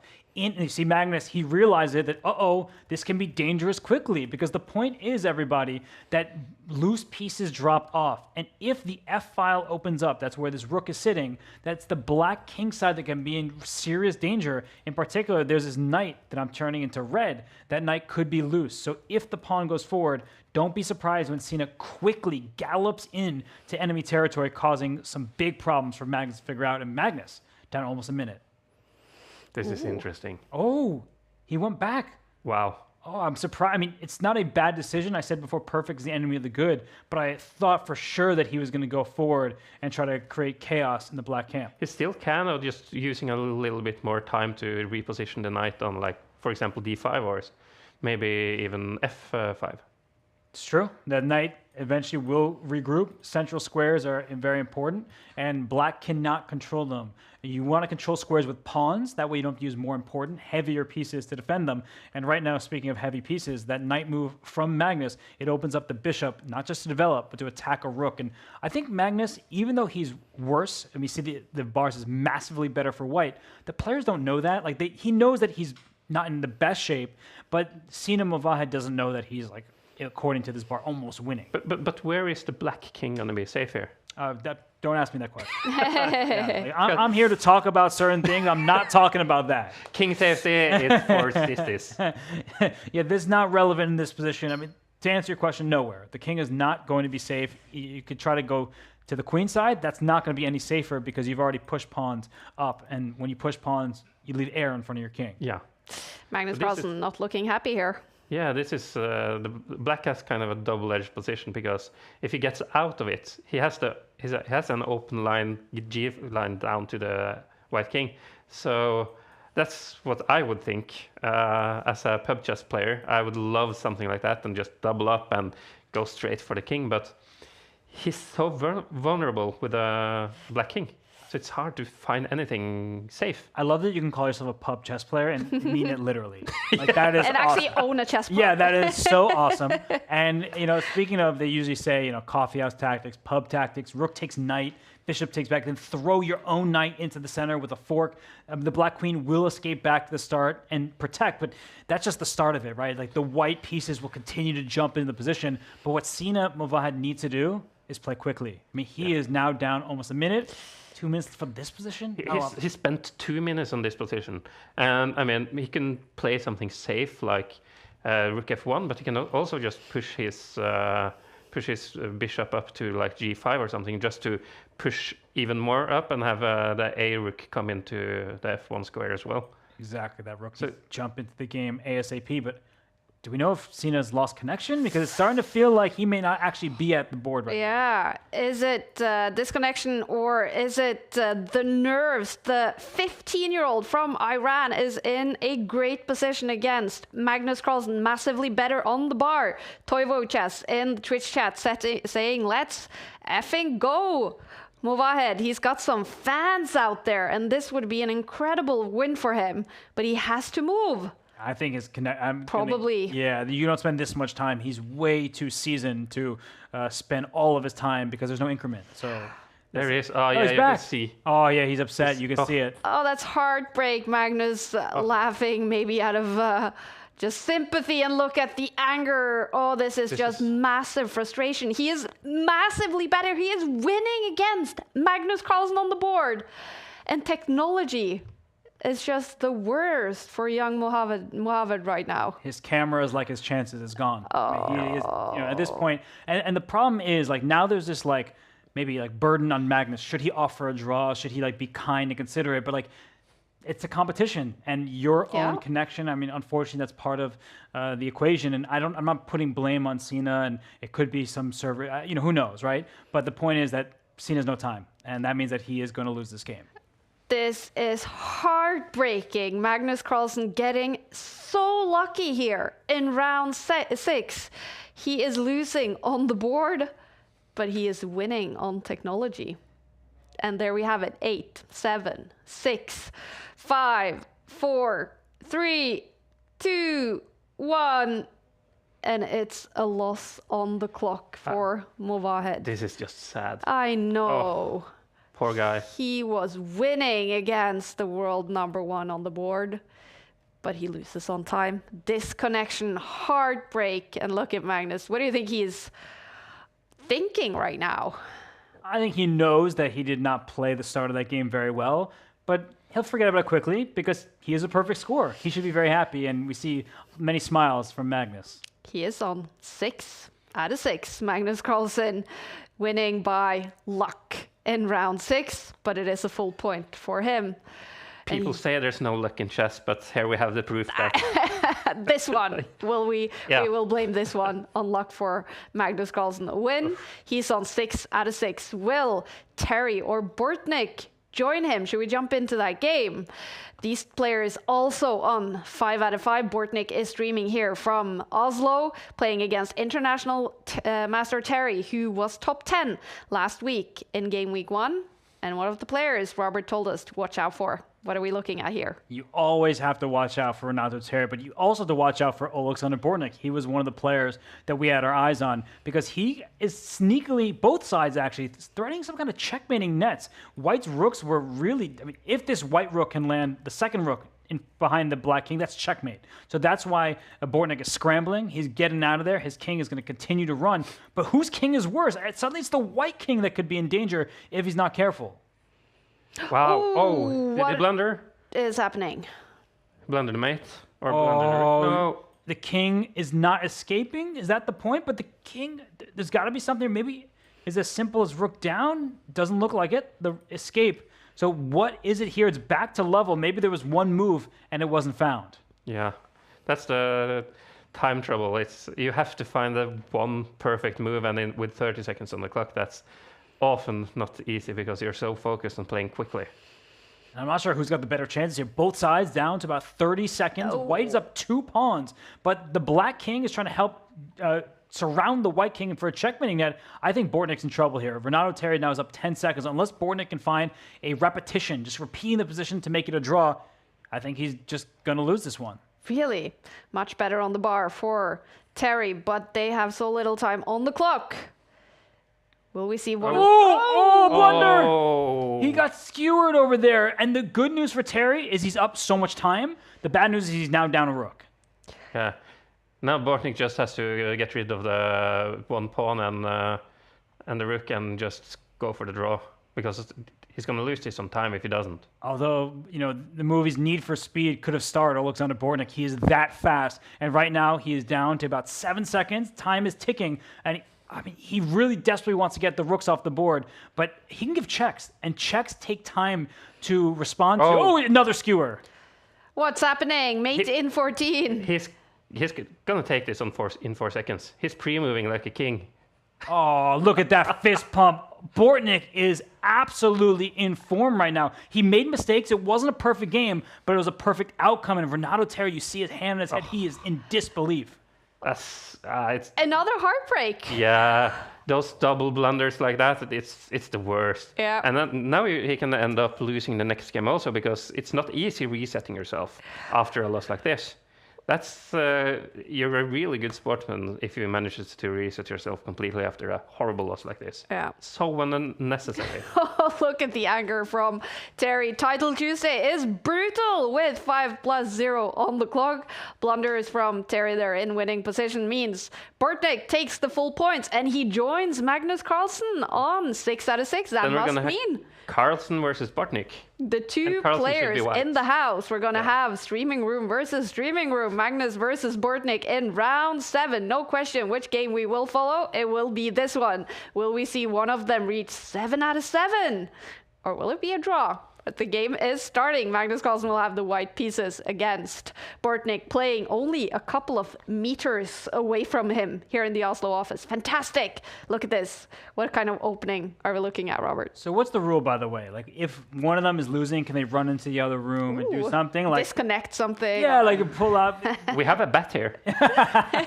Yeah, they can really just yell at each other from a distance. Yeah. But in all seriousness, what can you expect? Well, when you're seeing Magnus Carlsen throw, as Simon would say, Harry the H-pawn forward, it's not going for a checkmating attack, but it does gain space, and it may prevent Black from executing on some of the typical ideas. One of those ideas is maybe to push the pawn center and take back with your knight. But and I have to mention the glass battle is on. Both drinking from some serious vases, some huge glasses in both streaming rooms. we need to get some of those for us. We're just normal cups. I know. What's wrong with us? Why didn't we think about that? All right, it's huge glass against huge glass, vase versus vase. Magnus Carlsen versus Bortnick, 2 players on 6 points. This is a big one. Will one of them go up to 7 points? Remember, Bortnick has a massive score actually against Magnus Carlsen, one of the players Magnus struggles with in online blitz chess. And I think actually Bortnick mentioned to me yesterday that he's won against Magnus the 2 previous times they met in Title Tuesday. I'm not surprised. Yeah. Bortnick has like 13 or 14 points in Title Tuesday against Magnus's 20. So that's a very good score in the Title Tuesdays. And this is so unbalanced. This is not going to end in a boring draw. All right. This is a fun one for sure, because Magnus is taking an aggressive approach from the white side. You see his pawn is stormed all the way up north near the black king. And what does that pawn do? It actually restricts black's later access. Watch out for back rank checkmates. But what's the problem with white's position? That white has these double pawns. Maybe they'll get undoubled. But still, this pawn here, I'm going to turn it red. It's not actually that strong in many lines. And black can even consider throwing things open. That bishop that's in the corner, nobody puts baby in the corner. That bishop will stare through. And whether Patrick Swayze's here or not, and rest in peace, there could be some problems. I just envisioned the beautiful dance across the board there. All right, Magnus Carlsen, 3 minutes and 40 seconds on the clock. No increment. He is better on the bar. But anything can happen in this game still. And I love the way that Magnus is playing, because this pawn tension, he says, have this pawn. It's free. You can grab it. But when you take that pawn, you give white control of important central squares. And so that's why Bortnick is finishing his development. And the thing I like most from Sasha, that's Bortnick, his perspective, is that he's doing very well on the clock. Like, you can't be struggling on the board against Magnus and also be down 30 seconds. You actually need to keep the pace to put that pressure back on the world number one. We have two players on 6 out of 6, and they're playing against each other here in Oslo. Magnus against Alexander. But how is Magnus going to get rid of that pesky C pawn that is backwards? He has to have some kind of plan for it. He's not going to, not very easily, which means that the Black Knight at some moment can actually sink its teeth into that square, and that could become a bit of a nuisance. And this rook for Bortnik doing well, covering the central square here. So both sides are just trying to figure out the right plan, and now Magnus really is up that 25, 30 seconds, and this is what I was saying Bortnik needs to avoid. He is objectively worse. He's got less space. His bishop, it still is in the corner. No matter what I say, it still remains there. But Magnus is now controlling the board and the clock. He's looking confident. Magnus Carlsen up against Bortnik. This is Title Tuesday, Game Week 2 in the autumn split. Remember, everyone fighting for points towards the Champions Chess Tour leaderboard. 6 players will make it through to the Esports World Cup next year.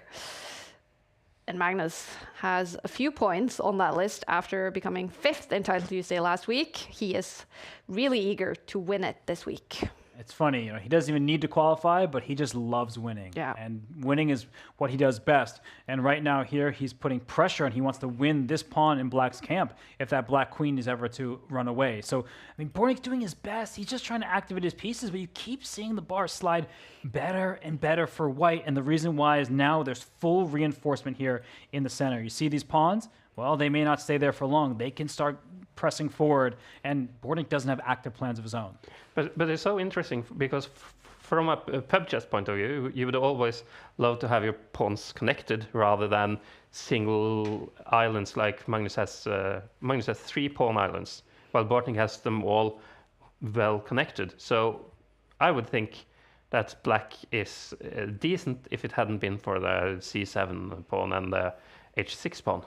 Now, I like what you're saying there, that in terms of the principles of chess, we're often taught that we want fewer pawn islands because, as we're talking, pawns defend each other. They're each other's best friend. But here, look at White's pawns that keep pressing forward, gaining more space. And Black's pieces are clumsy. They're stepping on each other's toes. Out goes the knight, but to where? There's no avenue of attack. I mean, White's king is perfectly safe. Black's king still is boxed in. There could be back rank checkmates. And the worst part of all, Bortnik down to 1 minute, 15 seconds, scratching his head because he has no idea what to do. And even if I could go over there and tell him what to do, I wouldn't know what. His position is very difficult. Yeah, that's so huge the time. And it's also fun when you see artists that work, because when you know the basic principle of arts, you can break the rules. And it's the same with chess. That when you know the principles, you can break them, and then you make beautiful chess games. And also being a principal means you're in control, and he's teaching us all a lesson here is Magnus Carlsen of how to increase your advantage. He is much better. I think that for many of you watching this, you can just see that he now has a protected pass pawn in the center.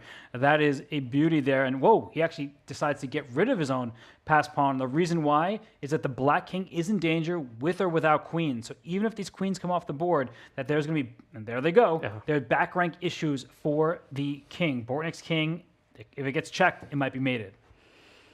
Yeah, because he adheres to the Kaiser's rules of chess. If you can play en passant, you should. Is that the rule?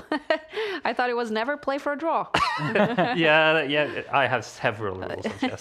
That doesn't always make sense. It's funny because en passant is either illegal or you have to do it. There's no middle ground, right? Yeah. And in this game here, I mean, Bortnik, credit to him, he's actually like fighting quite valiantly, but he is down under a minute. So if you're Magnus here, he wants to win this on the board. You can see that he, is trying to find the correct path forward. Maybe his rook will get in instead of the queen.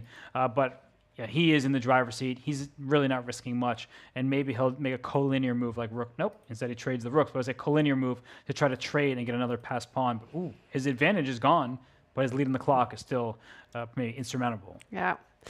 It's looking good for Magnus Carlsen. Let us know in the Twitch or YouTube chat who you're rooting for. Are you a Magnus Carlsen fan? Maybe a Bortnik fan? Hikaru fan? Let us know. It's so... Oh. Oh, did it just drop the... No, you have the mate, back rank mate. Oh, That's cute. Oh, I was wondering, like, what do you do with all that pressure? And Magnus just taught us, like, well, I'm going to use the weakness of the Black King against Bortnik. But Bortnik, he's curling up to into a ball and attacking this pawn h2. I think Bortnik has to take it and hope that he can live to see the end of this. But his king is too weak at the moment.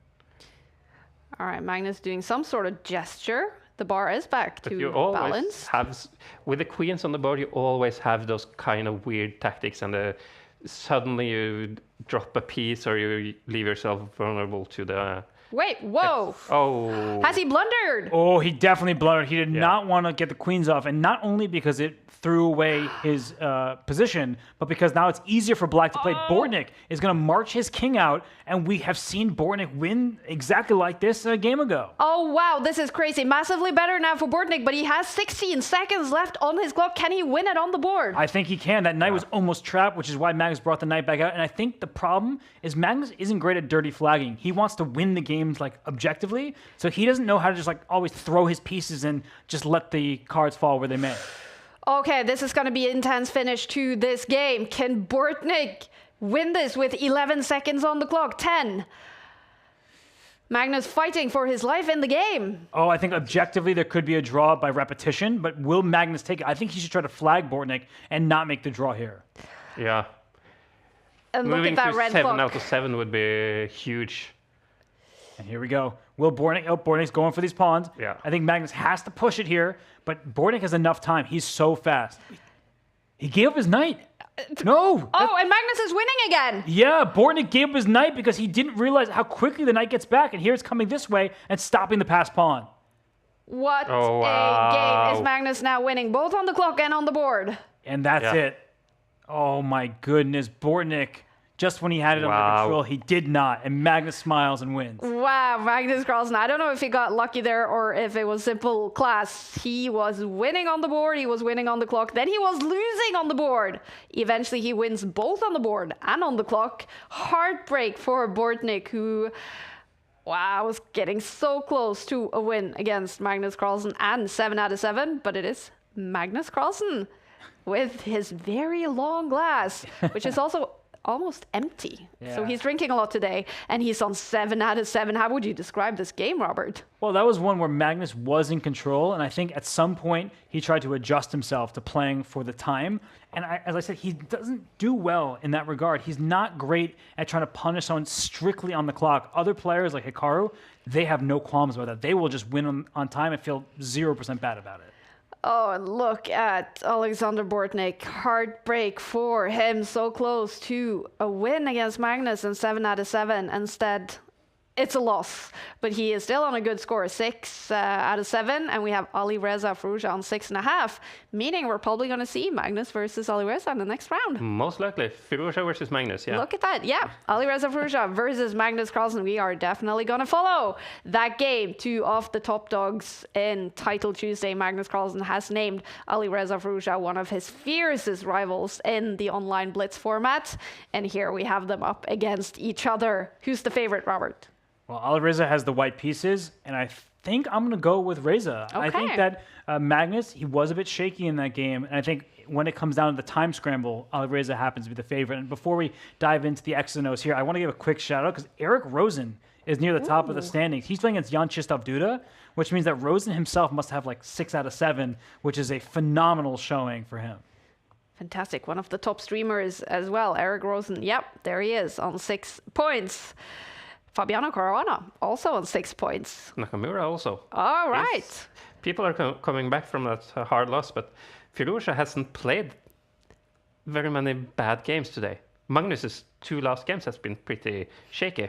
So Magnus is on a kind of a shaky place now, but Firouzja is safe. But Firouzja might be tired because he played a classical game of chess today. Imagine. Yeah, he must be really wiped. And I mean, he's focused, he's locked in, and right now it's just a normal looking position. But I definitely can imagine that Alireza, he's probably like, what time is it, by the way, in Samarkand right now? So it's Is it 3 hours before? yeah, so it's 9:30 in the evening. He's been playing chess now for 6-7 hours, and he's towards the top of the standings in Title Tuesday now, fighting against Magnus Carlsen, slightly better on the eval bar. Clock has started to tick for Magnus Carlsen already, under 4 minutes on the clock. This is a big one, a big matchup in round 8. Only this one and 3 more rounds to go. Again, we have a position with these isolated pawns in a Magnus game. And will it still come down to which pawn is weak and which is strong in a position like this? It definitely will be at play, and right now we have an open board with a bishop pair for white, and black has these 2 knights. And so Alireza is taking a page out of Magnus's book. We know how much Magnus loves to maneuver around and just pose little problems here and there and then try to nurse that to a full point. But right now I would say that for Alireza, he has the sort of long-term advantage with the bishop pair, but look at Magnus' strike on the king side. He's saying, well, how long will this game go? If I can blast open your king, suddenly this could be really dangerous. And when you push pawns forward, they're actually easier to attack and easier to break open more lines. So where is his knight going to go now? To h7 to force the h4 move with the pawn? Looks very normal. Also helps make the black king feel safer. White may start throwing pawns up, but you actually couldn't get away with that, and that's why instead Alireza brought his knight into the center. This is messy. This game here right here is chances for both sides. You see that the EVO says white is better, but the players are looking at this like, okay, where's the weakness? What can I exploit? If white ever pushes this pawn, in comes the knight. That's a juicy outpost for a black knight to jump into. So this really is a tense position. You said that earlier, that against Firouzja, people tend to play a little less accurate, and Firouzja does that as well. Is that what we're seeing here?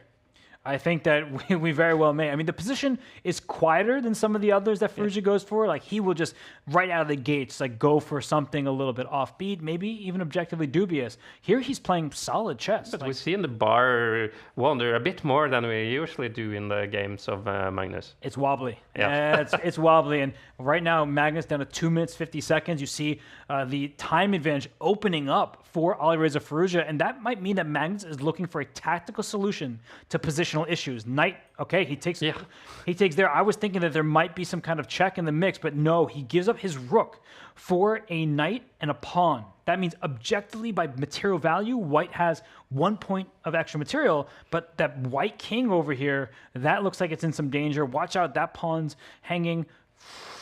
This is really a mixed bag.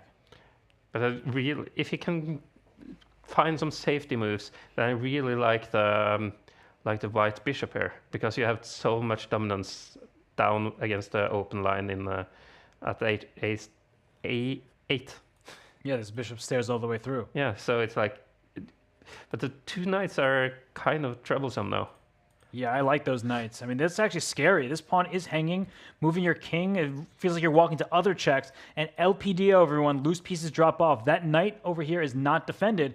And wow, a forcing move by Alireza. I wasn't actually looking in the center, but this is very instructive even for me. I'm telling myself something, that when someone's attacking you, you often want to strike in the center because you can't get tunnel vision. You can't focus on only one side of the board. And Alireza's given up a pawn in front of his king, and now he's just trying to say, my rook.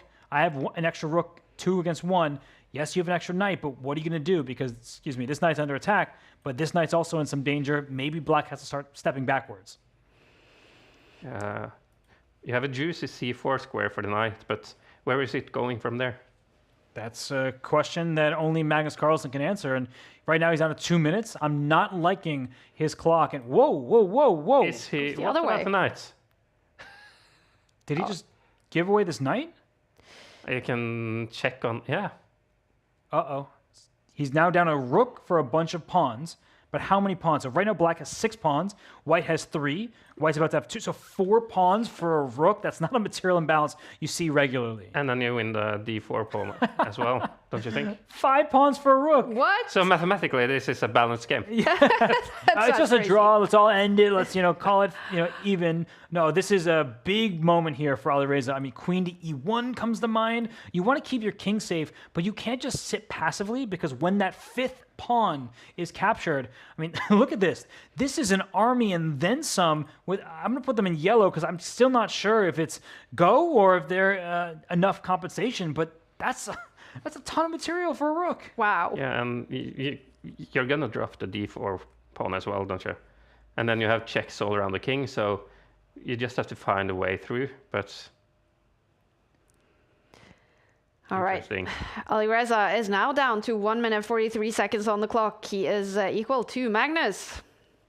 And maybe that's the right continuation of the game, is some kind of repetition where Magnus may have to, I don't want to call it bailing out, it's just objectively the right thing to do, where he may have to just keep making checks. But no, Magnus says, I'm going to bring another piece into the attack. Alireza says, okay, you do that. I'm going to go defend. I'm 1 move away from defending my king. And now that knight can go back. Yes, d4 may fall at some point, but Alireza's king suddenly doesn't feel like it's in danger. And that suddenly it could be the black king that's in danger when the white rook starts staring down. This is intense. The 2 players on the top of the standings. Magnus with 7 points. Alireza with 6.5. If he wins this game, he will be in the lead after 8 rounds. But this is how you should play chess, You should always do what you think is going to get you the win. And I think that is what both players have played there. And it's a totally unbalanced position. And this is not going to end in a draw unless it's a repetition. Yes, I love that. Unless it's the correct outcome of the game. No, they're not just going to agree for a draw. And this rook for Magnus, very active, attacking 2 pawns. For Alireza, he's holding on barely, everything defended for now, but he doesn't have activity. He also doesn't have time. Suddenly it's Magnus with a 30-second lead as Alireza dips down under a minute. Did he just drop off the pawn there? Can it capture? Or no? I think that Magnus doesn't want to trade pieces. He's like, I'm going to leave everything on the board. At some point, Alireza may consider giving up his rook for this bishop. That way that you try to remove some of Black's stability. But right now, I'm most worried about the clock situation for both players. I think that this time difference is one where Magnus is on high alert. This is just a crazy position. I've just forgot about the clocks. They are playing blitz. Yeah. Both players now under 1 minute on the clock. They have no increment. Alireza Firouzja is known as the fastest player in the top of chess. Can Magnus Carlsen beat him on the board? He is better on the eval bar. Oh my goodness. 5 pawns for a rook. It's not something you see often. Is there a draw? It looks like Black has a draw now, and I think this is going to happen. It's the objective right thing to do for Magnus. He is down a rook. Oh, yeah. He plays on. Oh, he's going to win. He's going to go for the win. Or he always have the repetition here. Yeah, he has a repetition. And he's, whoa, trading queens. I don't think I've ever seen 5 pawns against a bare rook before. Whoa! This is what we've been training in chess clubs when we were young. You have a rook and then the opponent has 5 pawns and you're going to try to win it. This should be a setting online. You can challenge against 5 pawns like this, but I think it's bad for Magnus, and the reason why is that rooks can give checks, and checks are always harder to respond. You can't pre-move if you're being checked, at least not so easily. And Magnus now down to 22 seconds. Alireza is about to go and gobble the H-pawn, and one by one, it's like a game of Pac-Man right now. Alireza is going to try to take them all. Do you think one player will lose on the clock here? Is that going to be the result here? I think Magnus is going to lose on the board because he's losing the clock. Okay. 15 seconds, 14 seconds for Magnus Carlsen on the clock. King in. The king could have gone up, and then the rook would have helped defend against the other pawn. I think. It's not easy to say, but down go the pawns. And there's a blunder from Magnus. Massively better for Alireza, and Magnus is ticking down. Under 10 seconds on the clock. This is lost. About to lose to Alireza Firouzja. Oh, but those pawns are dangerous. I think Alireza has this check. That's the key. And then this pawn falls. Alireza Firouzja is winning this game. Wow. Wow, what a game. Alireza Firouzja takes down Magnus Carlsen in round 8. Struggling on the clock, Magnus, but also on the board. And Alireza Firouzja, no smile on his face, but he must be super happy. Beating Magnus Carlsen. He was on a perfect score heading into this round, but now Magnus Carlsen is still on 7 points together with a bunch of players. Alireza Firouzja takes the lead in Title Tuesday Game Week 2 after 8 rounds. 3 rounds to go. He's on the top with 7.5 points. Magnus Carlsen is not happy with what just happened. It seems like all games are rounding up. We can see Hikaru Nakamura has made a comeback. He is now on 7 points, fighting to win Title Tuesday Game Week 2. All right. I mean, for Magnus Carlsen there, was it, what happened? Well, that happens when you really, really want to win. Yeah. You sometimes overpush your position. He should objectively probably have gone for the repetition, which Firouzja obviously wanted, but you really want to win, and I kind of admire that. But from an objective point of view, that was wrong. Magnus Carlsen is still looking at the board. Does he regret not going for repetition here? Yeah, unfortunately, admiration doesn't necessarily score you the points that you need, and I do respect it. I really do. I always love it when players are fighting to the bitter end, but Alireza is faster. It's something we talked about as soon as the pairings were announced, and he proved it. Like, he was just at a lightning pace, and rooks, they go all over the place. Pawns are slow-moving pieces, and you have to be sure, can I push there, or is it going to be chased down? Really difficult. And in a flagging point of view, you always have the check with the rook, and then you kind of plan to pre-move the pawns or something, but then you have to move the king, and you lose half a second there and half a second there, and suddenly you're out of time. All right, it's a loss for Magnus Carlsen after round 8. 3 rounds to go, you guys, in Title Tuesday Game Week 2. There's a little bit of a break now, but we're going to keep talking. We are loving this. This is the Premier League of chess. Here we go.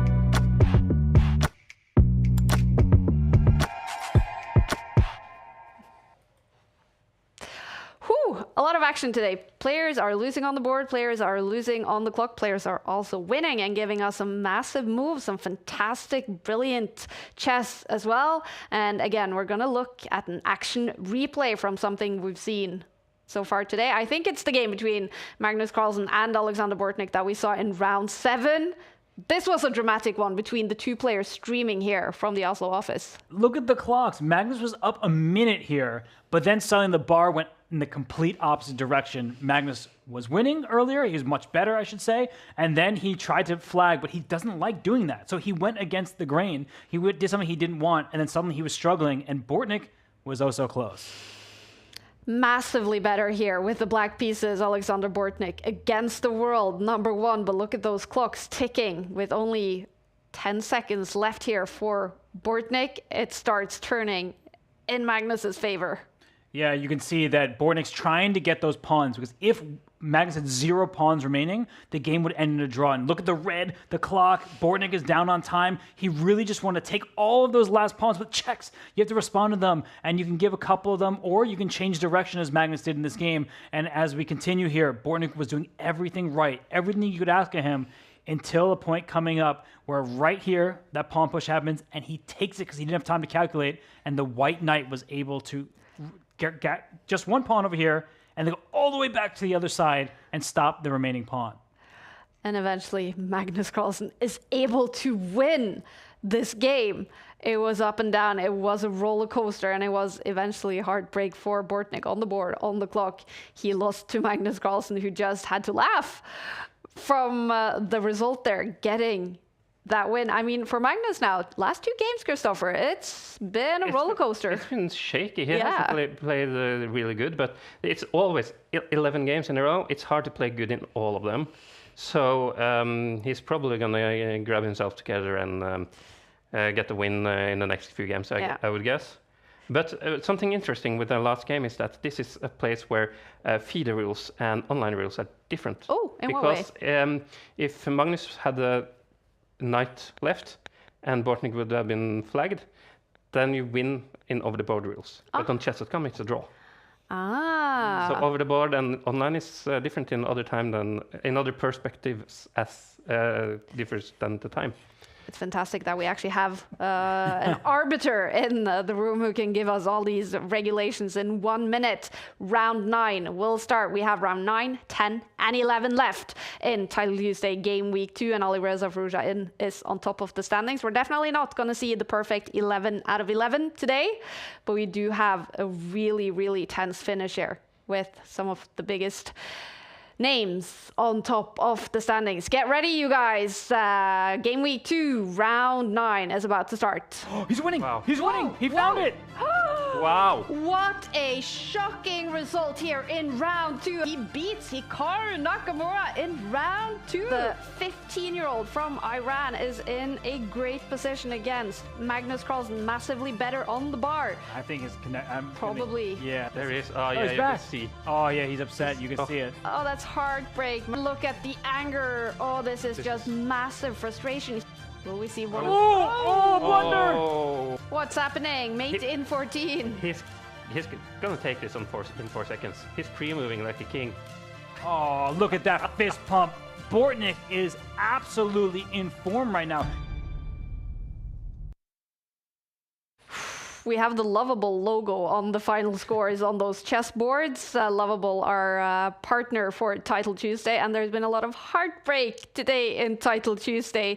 Players winning on the board, losing with technical issues, losing on the clock, and the action is about to start again. We have Alireza Firouzja against Hikaru Nakamura. Magnus Carlsen plays the German Bluebaum.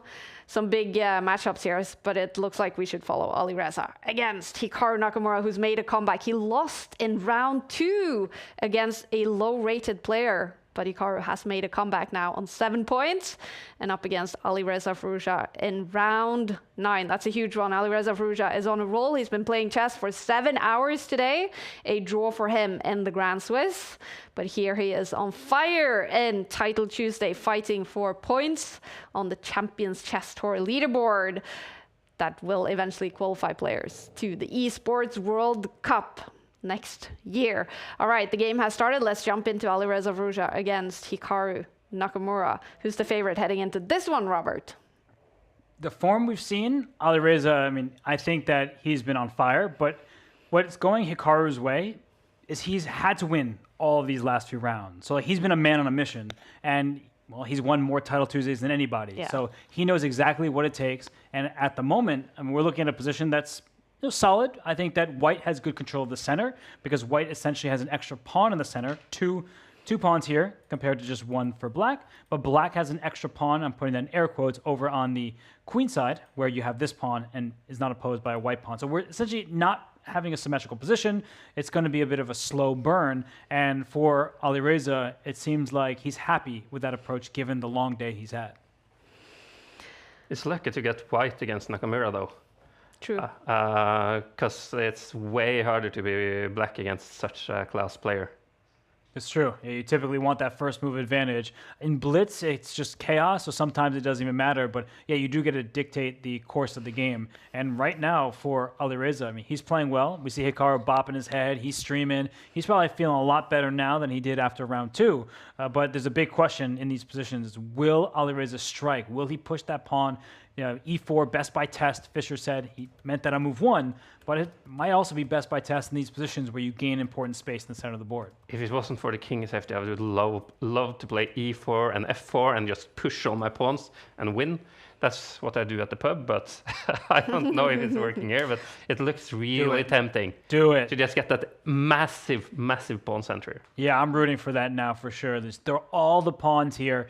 That'll be the 5th white pawn on Alireza's own 4th rank, and you're gaining space by making moves like that. Of course, the downside, you move a pawn, you leave some squares behind. There could be some vulnerability there, and maybe black will say, I'll take one out of your book and strive for an initiative, but I think Alireza can comfortably start pushing pawns. But I would say it's way worse pushing the pawns if black would have had the white squared bishop. Now he's just weak on the white squares, and he doesn't have any ins on the white squares except for the queen, so it's not that dangerous to push the f-pawn. It's true. And I like what Alireza just did. He did a fancy little rook lift where he brought his rook up from the corner to put pressure. It's a semi-open file. That rook is staring into black's camp. That pawn is a target, a long-term target, in fact, and black is doing the same. Hey, you're going to attack my pawn, I'll attack yours. And all of Hikaru's firepower is staring right there in the center. Will he go for the idea and maybe start pushing these pawns? It's not an easy decision for Alireza, and now he's down 40 seconds.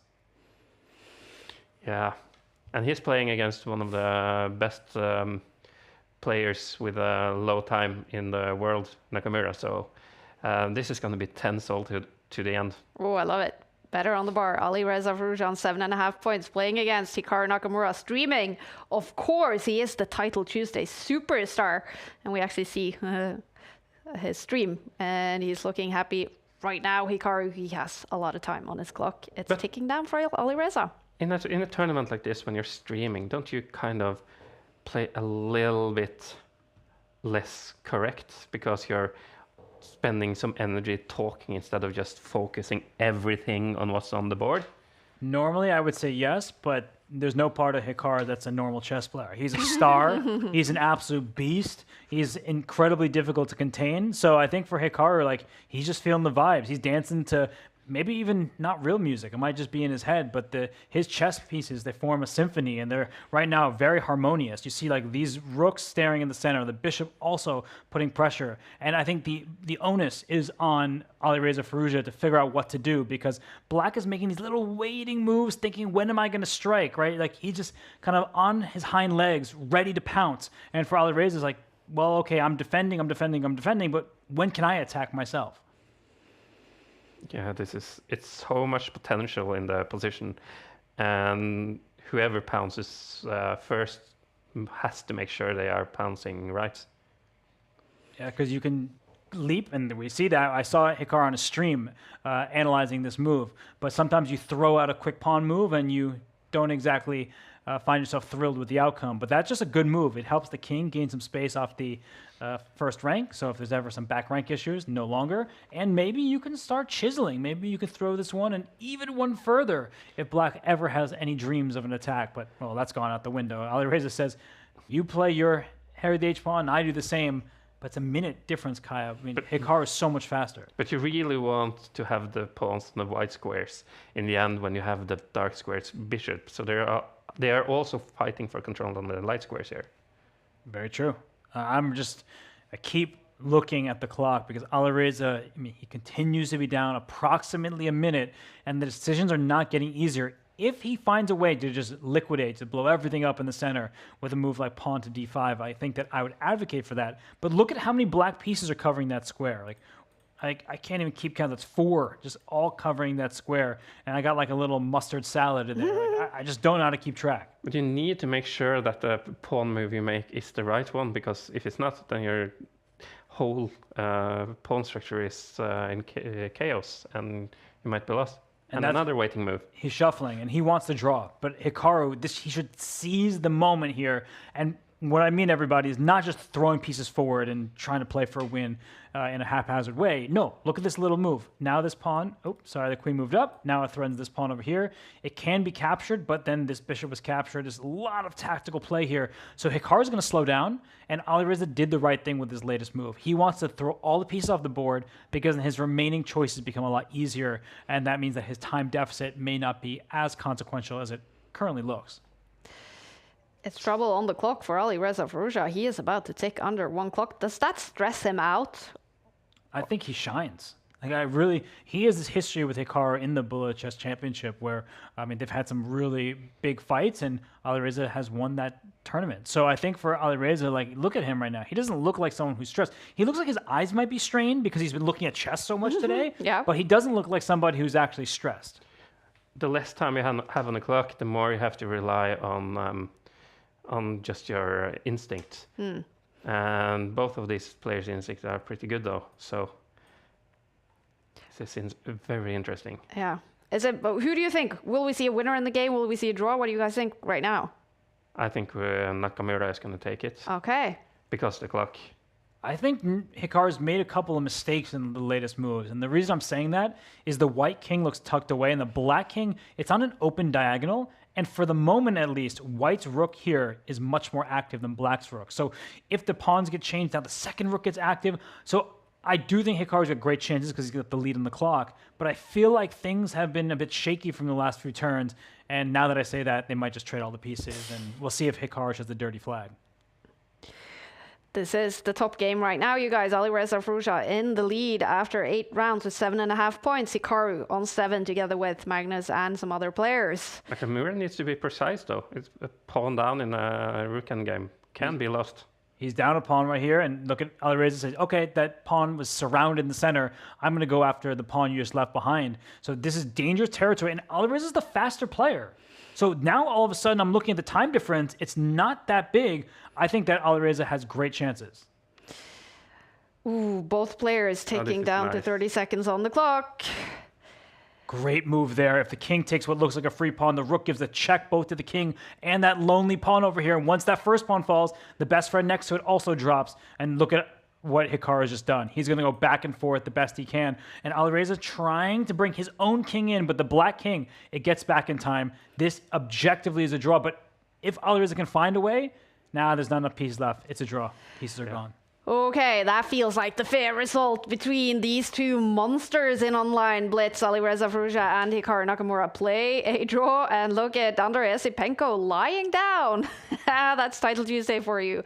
Playing from his hotel room in Samarkand. He is also playing Grand Swiss. Hikaru Nakamura is, of course, streaming a draw here against Alireza Firouzja. Alireza will now be on 8 points. Will anyone join him? Magnus Carlsen has won his game here in round 9, meaning he's also on 8 points together with Jan Krzysztof Duda. All right, Duda, the Polish star. So that's 3 players, and then Kariana might join on 7.5. Yeah, we have Hikaru on 7.5 together with a couple other players. Will Fabiano join him? It's looking good for Fabi. I really like that you see a lot of the rather unknown players like Drozki and Moroni that are not usually up there, but in Title Tuesday anything can happen. If you have a lot of good games, then you can suddenly be up there and fight against the world's best players. That's amazing to see. I agree. Round 9 is rounding up, and we're going to head into round 10. Remember, 11 rounds, and then we decide the winner. It's looking good now for Duda, Firouzja, and Magnus. Probably we're going to see Magnus versus Duda, I guess. Yeah, I guess so. Or Alireza versus Jan Krzysztof. Yeah, Duda has to play one of these two monsters up at the top, and he's kind of been slept on in this event. Like Duda, we mentioned him a little bit here and there, but now he's at the top and he's unavoidable. Yeah. We have Magnus Carlsen versus Jan Krzysztof Duda in round 10. We're going to follow that game. Magnus Carlsen, he does not love to face Jan Krzysztof Duda. Duda has a great score against Magnus. Online? Yeah. Yeah. Online, yes, but over the board, it's the opposite. Yeah. That is so interesting. Magnus Carlsen and Jan Krzysztof Duda is up against each other in round 10, and it's starting. Okay, goes back to back here in Title Tuesday. We only have this round and one more round left before we have the winner in Title Tuesday Game Week 2 in the autumn split. Magnus Carlsen with the white pieces, and the game has started. No, it's going to be so expensive to drop some points. Exactly. You can't afford a draw now. Yeah, no. but I don't think I've ever seen Duda wear glasses before. Oh, that's new. Yeah, that feels like a new look and a respect. It's a long time glasses where I need them, and if his eyesight's getting better, maybe his chess will accompany that. But Duda is a monster. He famously beat Magnus over the board to end Magnus's unbeaten streak. And we know what Magnus says, like revenge isn't just beating someone once. He wants to beat them again and again and again. So this game right here, we see that it's starting in a bit of a closed position. Both players have bishops that are trying to stare at the enemy king, but I think they can see that coming, and so that's why we see some regrouping. It's a maneuvering game, and I feel like for Magnus, the key in a position like this is to keep pace on the clock, because he does get a bit more nervous when the time gets lower. We saw against Bortnik, right? Like he was up a minute, but still he was floundering because he doesn't know when to play the board versus the clock. And I think for Duda, I haven't seen so many of his games today, but he's clearly doing very well. Yeah. Also a young player that is very good in online blitz formats, and it's looking very good for him also without the increment. 5 minutes on the clock for both players, no increment whatsoever. Duda is on a roll. He beat Liam Le in the last round. So he's a previous world blitz champion, Liam Le, right? So that's not a small time player to beat. Exactly. Not at all. And I feel like I'm looking at a game of Minesweeper in the center here because I don't know like where it's going to detonate right here. All those pawns are staring at each other.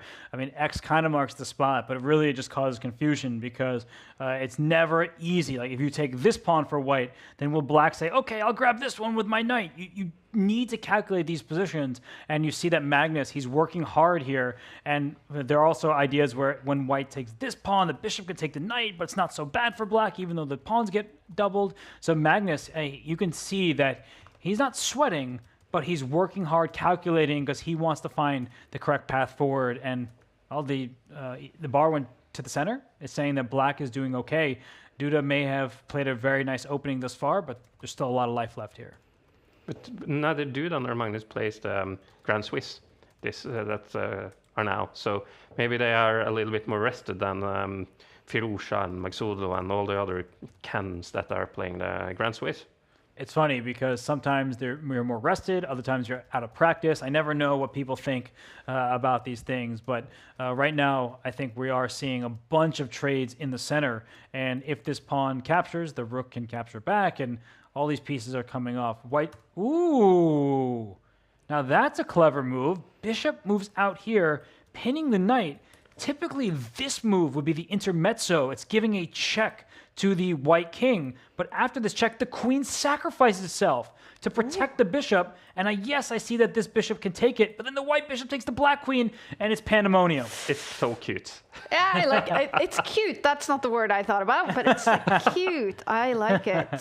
Definitely. And what a way to develop your last piece. Yeah, with a bang, right? And so the knight goes back, does Duda's piece. He's saying, I'll just reinforce this center. And that was a great decision. And the reason why I like it so much is it didn't take him that much time. And he could have sat calculating for another 30 seconds, another minute about this move, which ultimately didn't work. And I'm not saying always trust Magnus. He's the best player in the world. That's not a question of his strength. But you have to play the board. You cannot play the opponent. And I think Duda did the right thing. He just calculated quickly. He found a nice defensive retreating move to reinforce this knight on e5. And we're just getting more trades then. That's typical when you're in a decent shape. You find the moves you want to play rather quickly, and then you just do it and just go with your gut. And that's so important in Blitz when you only have five minutes. And Magnus spent 1 minute on this move. Yeah, look at this huge lead on the clock for Duda. I mean, if you're wow, okay. The queen comes out to put another attacker on this knight, which is pinned, which can give a discovery, but then the queen sacrifices herself. So there are so many tactics. And F7. Oh, it's juicy. Yeah, you see that? This pawn here is also under attack. Like, oh my goodness, there's so much to calculate. But I don't even know if this is under attack, because then black will sacrifice the queen for 3 minor pieces, and it's real chaotic. And Duda's time, it's ticking because he knows that this is a critical moment. Ticking down to 2 minutes and 30 seconds. Alireza Firouzja is the third player on 8 points, and he is right now playing against Rasmus Wanne. He is much better with the black pieces, Alireza Firouzja, meaning you really want to win this game. Both Magnus and Duda wants to get the full point. They need to keep pace, especially, I mean, Duda hasn't played Alireza, so that would be the last round pairing if they're both able to score a win. And queen over, saying, let's trade those things off the board. And if white makes the mistake of trading, the black knight would have saved itself. So now we've traded. White is up a pawn, but black is having great play. And I want to note, everyone, that this pawn over here, that's a target. If that rook leaves the starting square, that flank pawn will be captured, and flank pawns are very dangerous in endgames, everyone. When there are many pieces on the board, you want that extra pawn in the center, but when pieces get traded, you often want the flank pawn to distract the enemy forces. The far pawn wins the game, as we say in Norwegian. I like it. Yeah. No, it usually does, except right now, Magnus is probably like, well, yeah. I have an extra pawn, so is your far pawn going to be good enough, or is my central one going to do the trick? It's a really difficult position to evaluate, and that's where the bar is right down the middle. Yeah. And just a correction, it is Fredrik Svanne that Alireza is playing, not his brother Rasmus Svanne. Still massively better on the bar, Alireza Firouzja with the black pieces. Magnus and Duda fighting for a win in this game. Right now, the bar is saying this is a draw. But Magnus's body language says, uh-oh. He kind of put his hand out, and the bar it swung in Duda's favor. He has the pair of bishops, and there is a weakness, a static weakness that's not going anywhere. And this other bishop slicing across the board. Oh, you got to be very careful. That knight was hanging, and now Magnus's pawn structure is ruined. And when Duda still have the bishop, which when a couple of more pawns drop off the board, it's going to be better. Yes, this is a static weakness, and you see Magnus trying to trade off some pawns because then he can push his pawns into dark squares, and that way the pawns can't be attacked. But his pawns are a little bit weaker. Rook slides over, does Duda's rook. There could be some problems here. I mean, Duda's doing all the right things, especially considering both players are about to hit that time trouble stage. Yeah. Oh. Apparently a mistake by Magnus. Oh, but a mistake right back by Duda. Maybe he had to give a check first or bring his rook in. This pawn here, that might be the one that Duda is aiming to go after, rerouting his bishop to the long diagonal. But Magnus doing the right thing as well. He's saying, my knight needs to improve. Let's get that pony centralized. And that's going to become a stallion on d4. That's a lovely square for it, protected by a pawn. Less than a minute for Duda. Now Magnus also ticking under the minute on the clock. Tense game. Magnus doesn't manage to put his pawns on dark squares. Oh, is that rook trapped?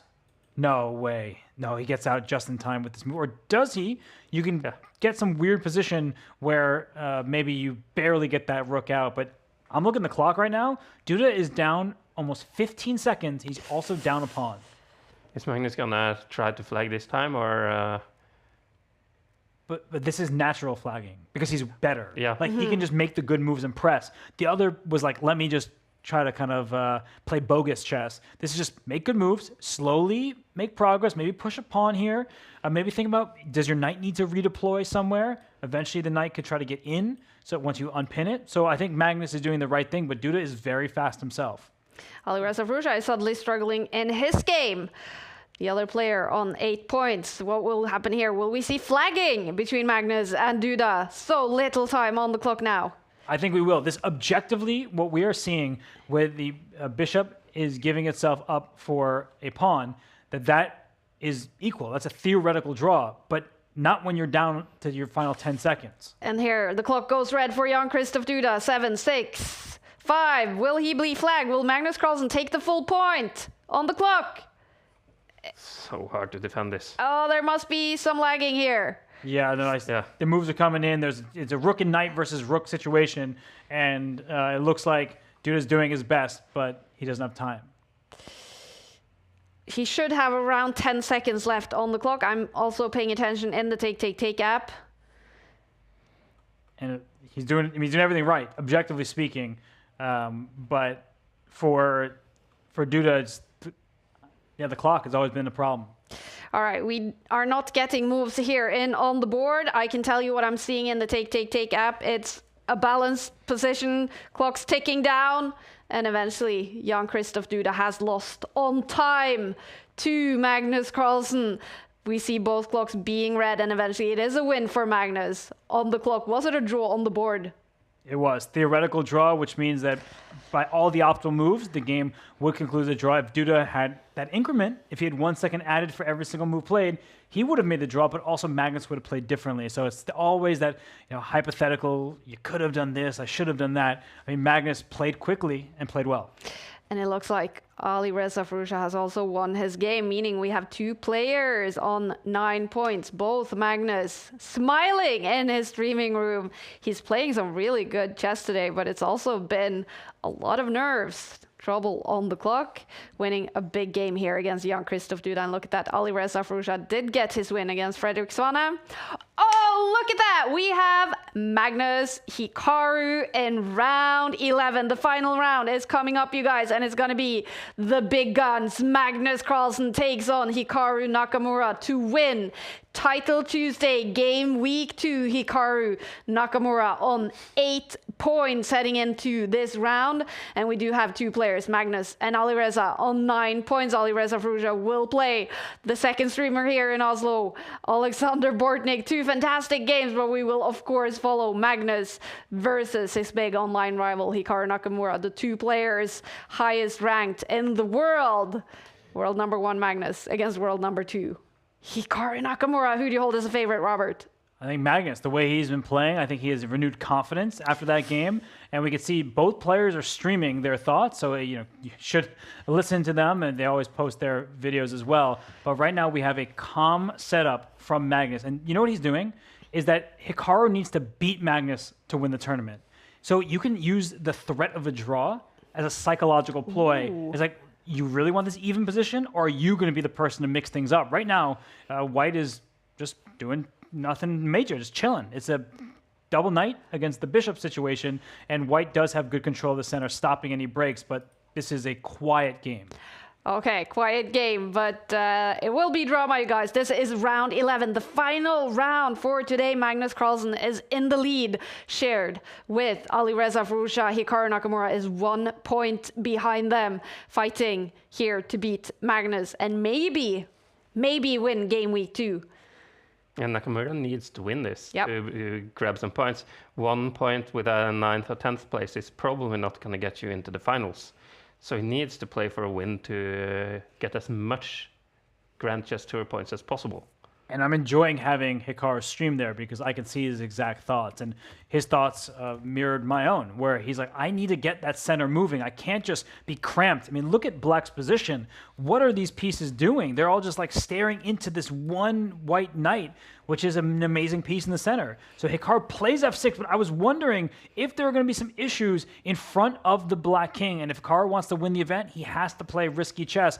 But look at Magnus. He's like, oh, there's got to be something here. Should I sacrifice the bishop first? Should I bring the queen in? There are all sorts of ideas here. The Greek gift type of stuff with his knight ends up planted right here on g6 in front of the king. It's really some nasty stuff, and Hikaru better be sure that he can bring the rook up fast as well. It's hard to play things like that against world greatest players, but it's so tempting to sack on h7. But this is what I enjoy, is Magnus decided to take the bishop instead of getting all wild, and the bar says, yeah, that was best. So I was so tempted, in part because the bar was jumping. Oh, you got to go for a checkmate, you got to do all this. Instead, Magnus can make a move like this, double attack. There's potential here, and Hikaru will have to, I think, in order to save his pawns, play here, but now he's got no control. So what Magnus has done is he hasn't won material, but he said, oh, that central break you talked about? Sorry, absolutely not. White has the clamp down in the center. That's a horrendous backwards pawn. This is strategic chess. This is Magnus Carlsen, and this is him at his best. Yeah. Wow. There's some sort of sacrifice on f5 hanging in the air as well. Sometime the rook in the end is going to be pretty vulnerable. But you can never count out Hikaru Nakamura in this format, in any kind of format in chess. Give your love to the player you're rooting for in our chats. Are you rooting for Magnus in this game, or Hikaru? Or maybe you're hoping Alireza Firouzja will win Title Tuesday Game Week 2. Let's hear it. Magnus is about to tick under 3 minutes on the clock. This is heating up. Yeah, I'm just looking at this game here where Black is cramped, but Hikaru, he's doing that thing he does. He knows how to wriggle free. He's so good at the counter. Like, just when it looks like he is sitting in the corner, he's in timeout, none of his pieces are doing anything, he's like, no, it's my playtime. And you see that first he brought his knight around. Now he parks his bishop back on the starting square to defend, perhaps. The rook can slide at some point to attack the white queen. Magnus' position is much better. He just has full control. But after a move like a pawn push, oh my goodness, it's a rook trap. That is so nice. Also, he prepared with just a simple move, king h1. Yes. That was pretty amazing with so little time on the clock. He wants this rook to be entombed because of Black. It's like a smothered checkmate for the rook. Yeah. Magnus is much better on the bar. In Alireza Firouzja's game against Bortnik, the bar is saying balanced. Alireza on the same score as Magnus heading into this final round of game week. You can't just take the pawn because then you have checkmate. Yep, that would end the game as quickly as possible. So this pawn can't be captured. Maybe Hikaru has to start moving his rook away, but he does just that. But it's awkward territory for his pieces. But again, Hikaru, he might make a move like pawn push, and when this one goes, the rook will be sidelined. It's offside, but we know how Hikaru, eventually this knight wants to work its magic into the center, and he's going to try to drum up counterplay. But then I look at the clock, and it's Magnus up 50 seconds. Yeah. So it's not just the board, it's the time as well. Massively better on the bar and better on the clock. 2 minutes, 30 seconds left for Magnus. Hikaru Nakamura is looking frustrated on his stream, struggling in this game against Magnus, fighting to win game week 2. This is fascinating. Yeah, look at Hikaru. He's just like, he's trying to be a turtle now. He's in a shell. And the knight on f3 is so good placed, well, defending the h2 square as well. And now everything just flows forwards in attacking capacity. I wonder if it makes sense. Normally, we don't like to give up 2 minor pieces for a rook, but you get a pawn in addition to the rook, and then at the end, you'll also get this pawn. So white will have all these. There we go. Oh. Yeah, Magnus is going just for that. He's saying, I will just liquidate because I'm going to have a rook and 3 pawns for a knight and a bishop. So that's 8 points versus 6. And in Blitz, this is also so clever because you can just pre-move all moves here. Yes, he can. I don't know why he isn't. Maybe he... Oh, there they go. The moves are coming in quick. He does take that pawn. So 3 pawns and a rook for a knight and bishop. There's almost queen takes bishop and pawn.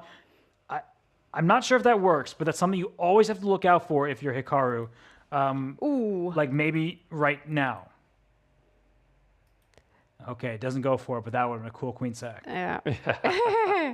Massively better for Magnus Carlsen. Clocks ticking for Hikaru Nakamura. It's looking difficult for him, but we have seen all the action happening today when the clocks have been under 1 minute. Can Hikaru turn this around? Do you want me to answer honestly? Yeah, please do. No, Yeah, okay. I think he knows that this is over right now. So white can just push all the pawns and win on the queen side. Push all of them. The queen trade is not going to help black's cause at all. Oh, yeah. Just try to get those queens off to get your pass pawn even 1 step closer to the other side, and then you still have all these other pawns. It's a little bit scary, though, with queen h4. I would be scared of a move like that. But maybe there's just nothing because you can take the bishop. The bishop is hanging. No, but it's a good point that if the bishop weren't hanging, suddenly that's exactly what Hikaru would need. But Magnus, he spent some time. He understands there is a check down here, so Hikaru's trying to get tricky over here, but that's maybe just 1 check. Maybe you can actually take this bishop and get away with it. Alireza Firouzja is in massive trouble against Alexander Bortnik. Bortnik massively better on the eval bar. Magnus Carlsen could be on his way to the win in Title Tuesday Game Week 2. Wow, that's great news for Magnus because even if he draws this game, that means that Bortnik beats Alireza, then he still will take first place. Yep. I mean, these players are focused on their own game. They don't have enough time to stare at the other contests. But for Magnus, that's obviously good news. And for Hikaru, he always had to win this game, and now he is half the time of his opponent and kind of like half the pieces. Magnus really playing some good chess today. He's been focused, has been in control most of the time. There's also been some drama for Magnus. But you kind of saw him find his form later, which is really good. If he can, there he goes. We have it. Magnus Carlsen takes the win against his biggest rival, Hikaru Nakamura. That takes Magnus to the top of the standings. After those 11 rounds, he is on 10 points, a massive, massive score. What will happen in this one? If Alireza wins, then it's a fight for first place between them. But what are we looking at, Robert? I think we're looking at destruction, that Alireza's king is out in the open. Wow! Oh my goodness, Bortnik sacks the rook because checkmate is next. That's unstoppable. That's forced, and that's game over. That is also cute. I like the word cute. Oh, look at the celebration from Alexander Bortnik in the Dave Cave here in Oslo. He wins against superstar Alireza Firouzja. Great, great win for Alexander Bortnik, taking him to 9 points. These are the 2 players sitting in the streaming rooms next to each other, finishing in style, and Magnus Carlsen wins Title Tuesday Game Week 2. And Bortnik finishes in second place with 9 points. Still some games finishing up, but it looks like he's actually going to take second place when tie breaks have been decided. Wow, and he earned it by beating Firouzja, who was tied with Magnus for first place. I mean, what an ending, too. Sacking the rook for mate. Can you believe it? The 2 players here in the streaming rooms take the 2 first spots in Title Tuesday. It must be luck. You guys, top players, come here to Oslo, stream from here.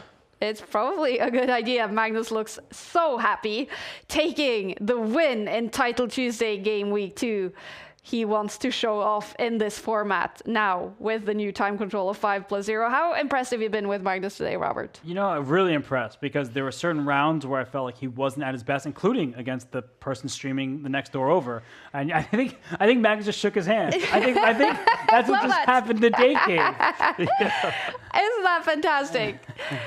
Alexander Bortnik shaking the hand of Magnus Carlsen first and second place, and celebrations from Alexander Bortnik. The Ukrainian Grandmaster takes second place in Title Tuesday, and Magnus Carlsen, huge smile on his face. What do you think about Magnus today, Christopher? That was impressive. Even when he's playing quite shaky, he managed to squeeze out a lot of wins, which is very good. And then the lucky disconnect win, of course. But this was very good from both Magnus and Bortnik, I think. Fantastic. And I love seeing their reaction. This actually means something. Both of them just so happy. And the score that Magnus finishes on, 10 out of 11. I mean, 11 out of 11 happens sometimes in Title Tuesday, but extremely rare. 10 out of 11. That's extreme. Yeah, powerhouse performance. Yeah. And think about who he beat along the way. He just defeated Hikaru Nakamura, his biggest rival, in that final game. So it wasn't perfect, but 10 out of 11, that's pretty close to perfection on the scoreboard, and he had a well-earned first-place finish. Amazing stuff. We're going to try to get both of these players into the studio to talk to them. It's so cool to see how happy they are. Magnus Carlsen finishes in first place with 10 points. In second place, we have Alexander Bortnik on 9 points. The same as Alireza Firouzja, also 9 points. Remember, Alireza also played in the Grand Swiss today. He's been playing chess for almost 8 hours, and he finishes in third place with 9 points. Same as Drozdowski, the Polish guy, and Liam Lea, always a powerhouse in blitz chess. Jan Christoph Duda ends up with 8.5 points. And Hikaru Nakamura, again, outside top 10 to score points on the CCT leaderboard. It's not been a good start for Hikaru so far in this new Title Tuesday format. It goes to show how difficult the field is. And the Grand Swiss shows it, Title Tuesday show it, that when there are all these Grandmasters who may not have a classical rating that starts at 2.7 or 2.8, but they can show up. And not just the Grandmasters, Wietek? How can we forget about Wietek in the second game against Hikaru? Winning with the black pieces, that was a big highlight probably of his entire chess career. Yeah. So really great stuff from a lot of different performers. And we actually see like a number of Polish flags here. So we got a worldwide occasion, an international flair to this event, and a lot of great performances. Yeah. And we can see them taking off their headset, meaning they are making their way towards the studio to talk to us. It's going to be two happy guys joining us here in the Take studio. What a day. What would you say has been the highlight for you today, Robert? The highlight, wow. It's hard to remember, right? 11 rounds of so much drama. I think we just had some really just awesome chess. Like, I know the time was short, but we just had some really great moments, like where players are playing super well. I think we had upsets. I mean, it stinks for the players losing, but you saw the smile on Wietek's face. Yeah. Like, he was just so jubilant. Like, I never root for or against anybody, but just to see that kind of expression might be a dream come true. And the flip side, the disappointment of Sina Movahed, who internet went out and lost that game. Massive heartbreak. He was in a winning position against Magnus. I can see the two players making their way towards us here in the studio. I'm going to get the microphone ready for them. This is going to be cool to talk to them. We're actually going to get them in together, you guys. Wow. Two players on fire. Super happy. For you, Robert, commentating with this new format, a lot of players have made their opinions about 5+0, completely new format, Title Tuesday. What do you think about it after now commentating 11 rounds of it? I definitely think it's better as a commentator. Yeah? It's like very dramatic, and also there's a fixed schedule, so that's helpful. But I also think that people flag in 3+1 anyway. So like some of the elements, like Blitz is chaotic by nature, so I think that it's going to remain that way, and the difference between the time controls is kind of moot in some ways to me. Yeah. They're joining us. The winner of Title Tuesday, Game Week 2, Magnus Carlsen. Congratulations. Thank you. And second place, Alexander Bortnik. You guys have to share microphones if you can hold it between you guys. All right, I'm going to ask you first, Magnus. What was this experience like with so many roller coaster games and such a huge performance? I don't know. I didn't know what to expect, but I had a big nap from like 3 till 4 today, so Nice. that helped me get ready a little bit. And then, of course, the brilliant team here at Take had ensured that the air quality was better today. I'm so relieved. So I had nothing to blame but myself when things weren't going. But I thought there were a lot of really, really fun games. You know, today, this week I was a bit lucky. Other weeks maybe I'm not, but overall I'm happy with the experience. Love playing without increment, of course, yeah.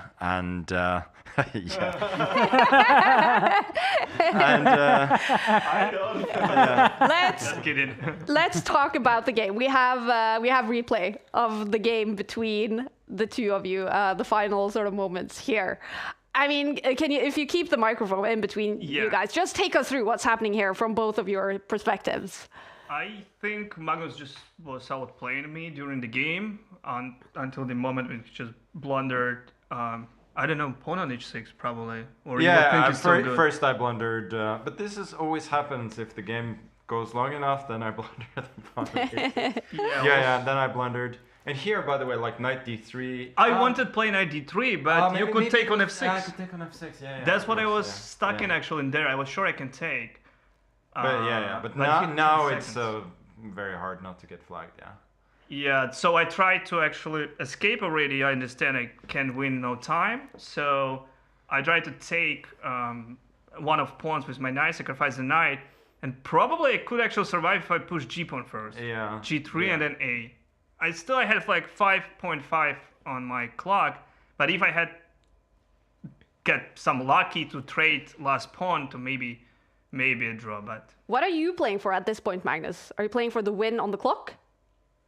Not here. I think like right before that, it's pretty much I was worried a little bit at some point, but after that, it's pretty much a free roll. Like I'm obviously losing on the board, but I'm not the kind of losing where it's going to be decided. So like really, if I do something crazy, maybe he can win the game. But realistically, what he can hope for is to trade all the pawns and make a draw. But I think that's part of the game, right? What we have now, it's with no increment, it's really cutthroat. So yeah, I mean, he did a great job defending a difficult position and outplaying me, which he does incredibly well with little time. But then when it comes to flagging, like it's sometimes you just don't have enough time. What does a win like that feel like? It feels good. What can I say? I think in such a tournament you will inevitably get games that are not so smooth, not so easy when you play the best blitz players in the world. So you try and use every trick you have, and embrace the chaos. Yeah. And Alexander, on the other hand, what is it like to lose a game like that, especially when you get quite close against the best player in the world? That's very upset. Yeah. I was starting tilted immediately. Not that hard as I'm usually doing my streams. I know here need to be a little bit more chill. But yeah, I was tilted. I was thinking next round actually about the previous game. How could I escape? So I lost 2 in a row after that. But hopefully, just 1-3 rest and finish second, which I very surprised actually. I have highest tie break. Usually it's opposite of that. And congratulations, Magnus, by the way, who's won. And I'm happy with my result. Yeah. You score some big points here on the CCT leaderboards. It's all about qualifying for Esports World Cup. So for you, Alexander, Title Tuesday and Champions Chess Tour and qualification for Esports World Cup, how important and how much emphasis will you put on that? Oh, it's very important. I never actually skip any of Title Tuesday during the year. I just try to play all of them. Now we have less of them, but more important, I think. And so I will try to, manage my time as better during the game and clock and try not to flag. And I'm so excited just to play. So we'll see. Yeah, I'm so glad to hear it. Now, I heard rumors that you guys also played some Mario Kart. Did you have time before it started? No, sadly, due to my nap. Well, my my nap and my constant tardiness. We didn't have time for that, but maybe we'll have, because Asbjørn has been talking about the new Switch 2 now for a few weeks, so exactly. Maybe we'll have time. DJ Asbjørn. I also got things to get home to, so we'll see. All right, I'm gonna ask you guys a final question. For you, what's the plans going forwards now, Alexander? Title Tuesday. Title Tuesday. No. Oh, actually, I'm gonna play today one more tournament. Yeah. Yeah, it's after party. The after party is happening too. Oh my god, I forget it. Yeah, so it's not over for me today. So. Another big tournament is also happening around this time. Grand Swiss, of course, a bunch of players. Ali Reza Frousha, who ends up in third place today, fighting for candidate spot in that. Have you been watching that, Magnus? What have you been thinking about? I mean, it's been quite entertaining so far. Yeah, it's super entertaining and quite unpredictable as well. You saw in the first 2-3 rounds that a lot of the top guns were at the top, and now they're not anymore. Not all of them, but I think Arjun's looks really good so far. Okay. But we'll see. It will be very exciting to follow for sure. Yeah. Which of the young guys has most impressed you of the the ones that have kind of risen to the top? Well, Erdomus is really good. Yeah. I mean, at almost unprecedented levels at that age. Yeah, I mean, he's clearly impressed me the most from the very young, kind of not established players. Someone else playing a lot of classical chess these days, Hikaru Nakamura, on his sort of chase to get all the games he needs to get the rating spot for the candidates. He's also getting closer to you on the ratings. Does that make you nervous? Not really, but I kind of admire the way he's going about it, because it's so shameless. Yeah. And the thing is, I think a lot of players, they probably would have picked tournaments where there's maybe a couple of IMs or something like that. But he just wants to make sure that he's not going to, he's going to get his 0.8 from every single game, which is the pragmatic. It's absolutely shameless, but it's the pragmatic and probably the right thing to do. It looks like it's a system that could do with some fixing. But I'm not part of that shit anymore, so that's fine. But would you? So he has to play 10 more games, I think, before January 1st to be eligible. If he's getting even closer to you on the world rankings and close to taking your number 1 spot, would you consider playing a tournament yourself? No. You see, I've been farming points myself, in the Norwegian League this year. But I was playing 2 GMs and 1 IM, which is an incredibly dumb way to do it. So I'm learning now. Okay. Well, are you happy that it's mostly all about online blitz for you these days, when you also watch all these classical long games? No, it's fine at the moment. I enjoy doing this this tournament a lot weekly, and I'm sure I will enjoy it a lot going forward as well. And yeah, apart from that, I'll leave the serious chess to the kids. Love it. Magnus and Alexander, thank you for joining us in the studio and for giving us fantastic entertainment today. I have to tell you guys, I don't think I've ever watched more entertaining chess for 2 straight hours than today. It's a great format. No, thank you. It really. Thank you. It's really cutthroat, but it's supposed to be that way. Exactly. You guys, thank you for joining us in the studio. I'll take this out of your hands, and for giving us the entertainment today. I'll let you guys get out and do some resting. Resting? He's got another tournament to play. He has another tournament to play, that's true.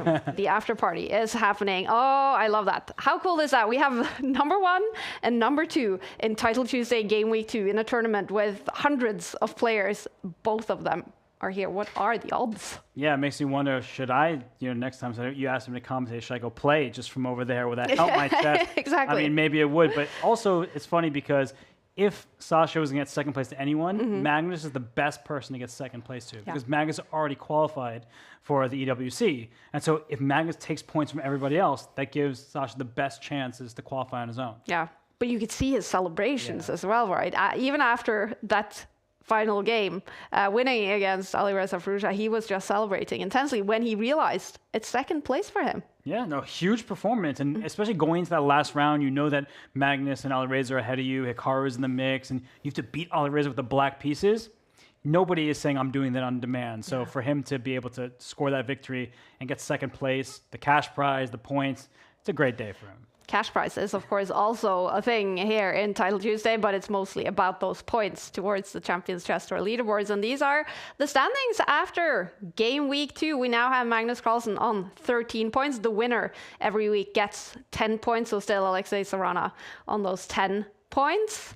And Alireza Firouzja there on 5 points.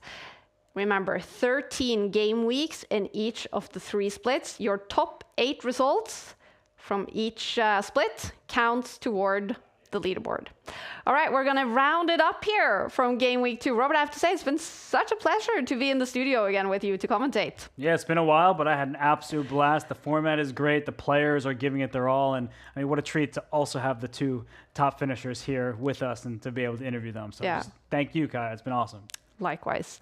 All right, you guys, that was Game Week 2 in the autumn split. Remember, Game Week 3 is happening in 1 week exactly. Every single week, the top players in the world will play Title Tuesday, fighting for Tuesday glory, but also for a spot in the Esports World Cup. Fantastic entertainment today. Let's hope we get more of that. Thank you so much to all of you for watching from wherever you are, and we'll see you again in a week. Bye. He's winning. Wow. He's winning. He found it. Wow. What a shocking result here in round 2. He beats Hikaru Nakamura in round 2. There he is. Oh, yeah, he's you back. can see. Oh, yeah, he's upset. You can see it. Oh, that's heartbreak. Will we see one? Oh, blunder. Oh. Bortnik is absolutely in form right now. Wait, whoa. Oh. Has he blundered? Oh, he definitely blundered. He did not want to get the queens off. He gave up his knight. No. Oh, and Magnus is winning again. Yep. What a game. Is Magnus now winning both on the clock and on the board?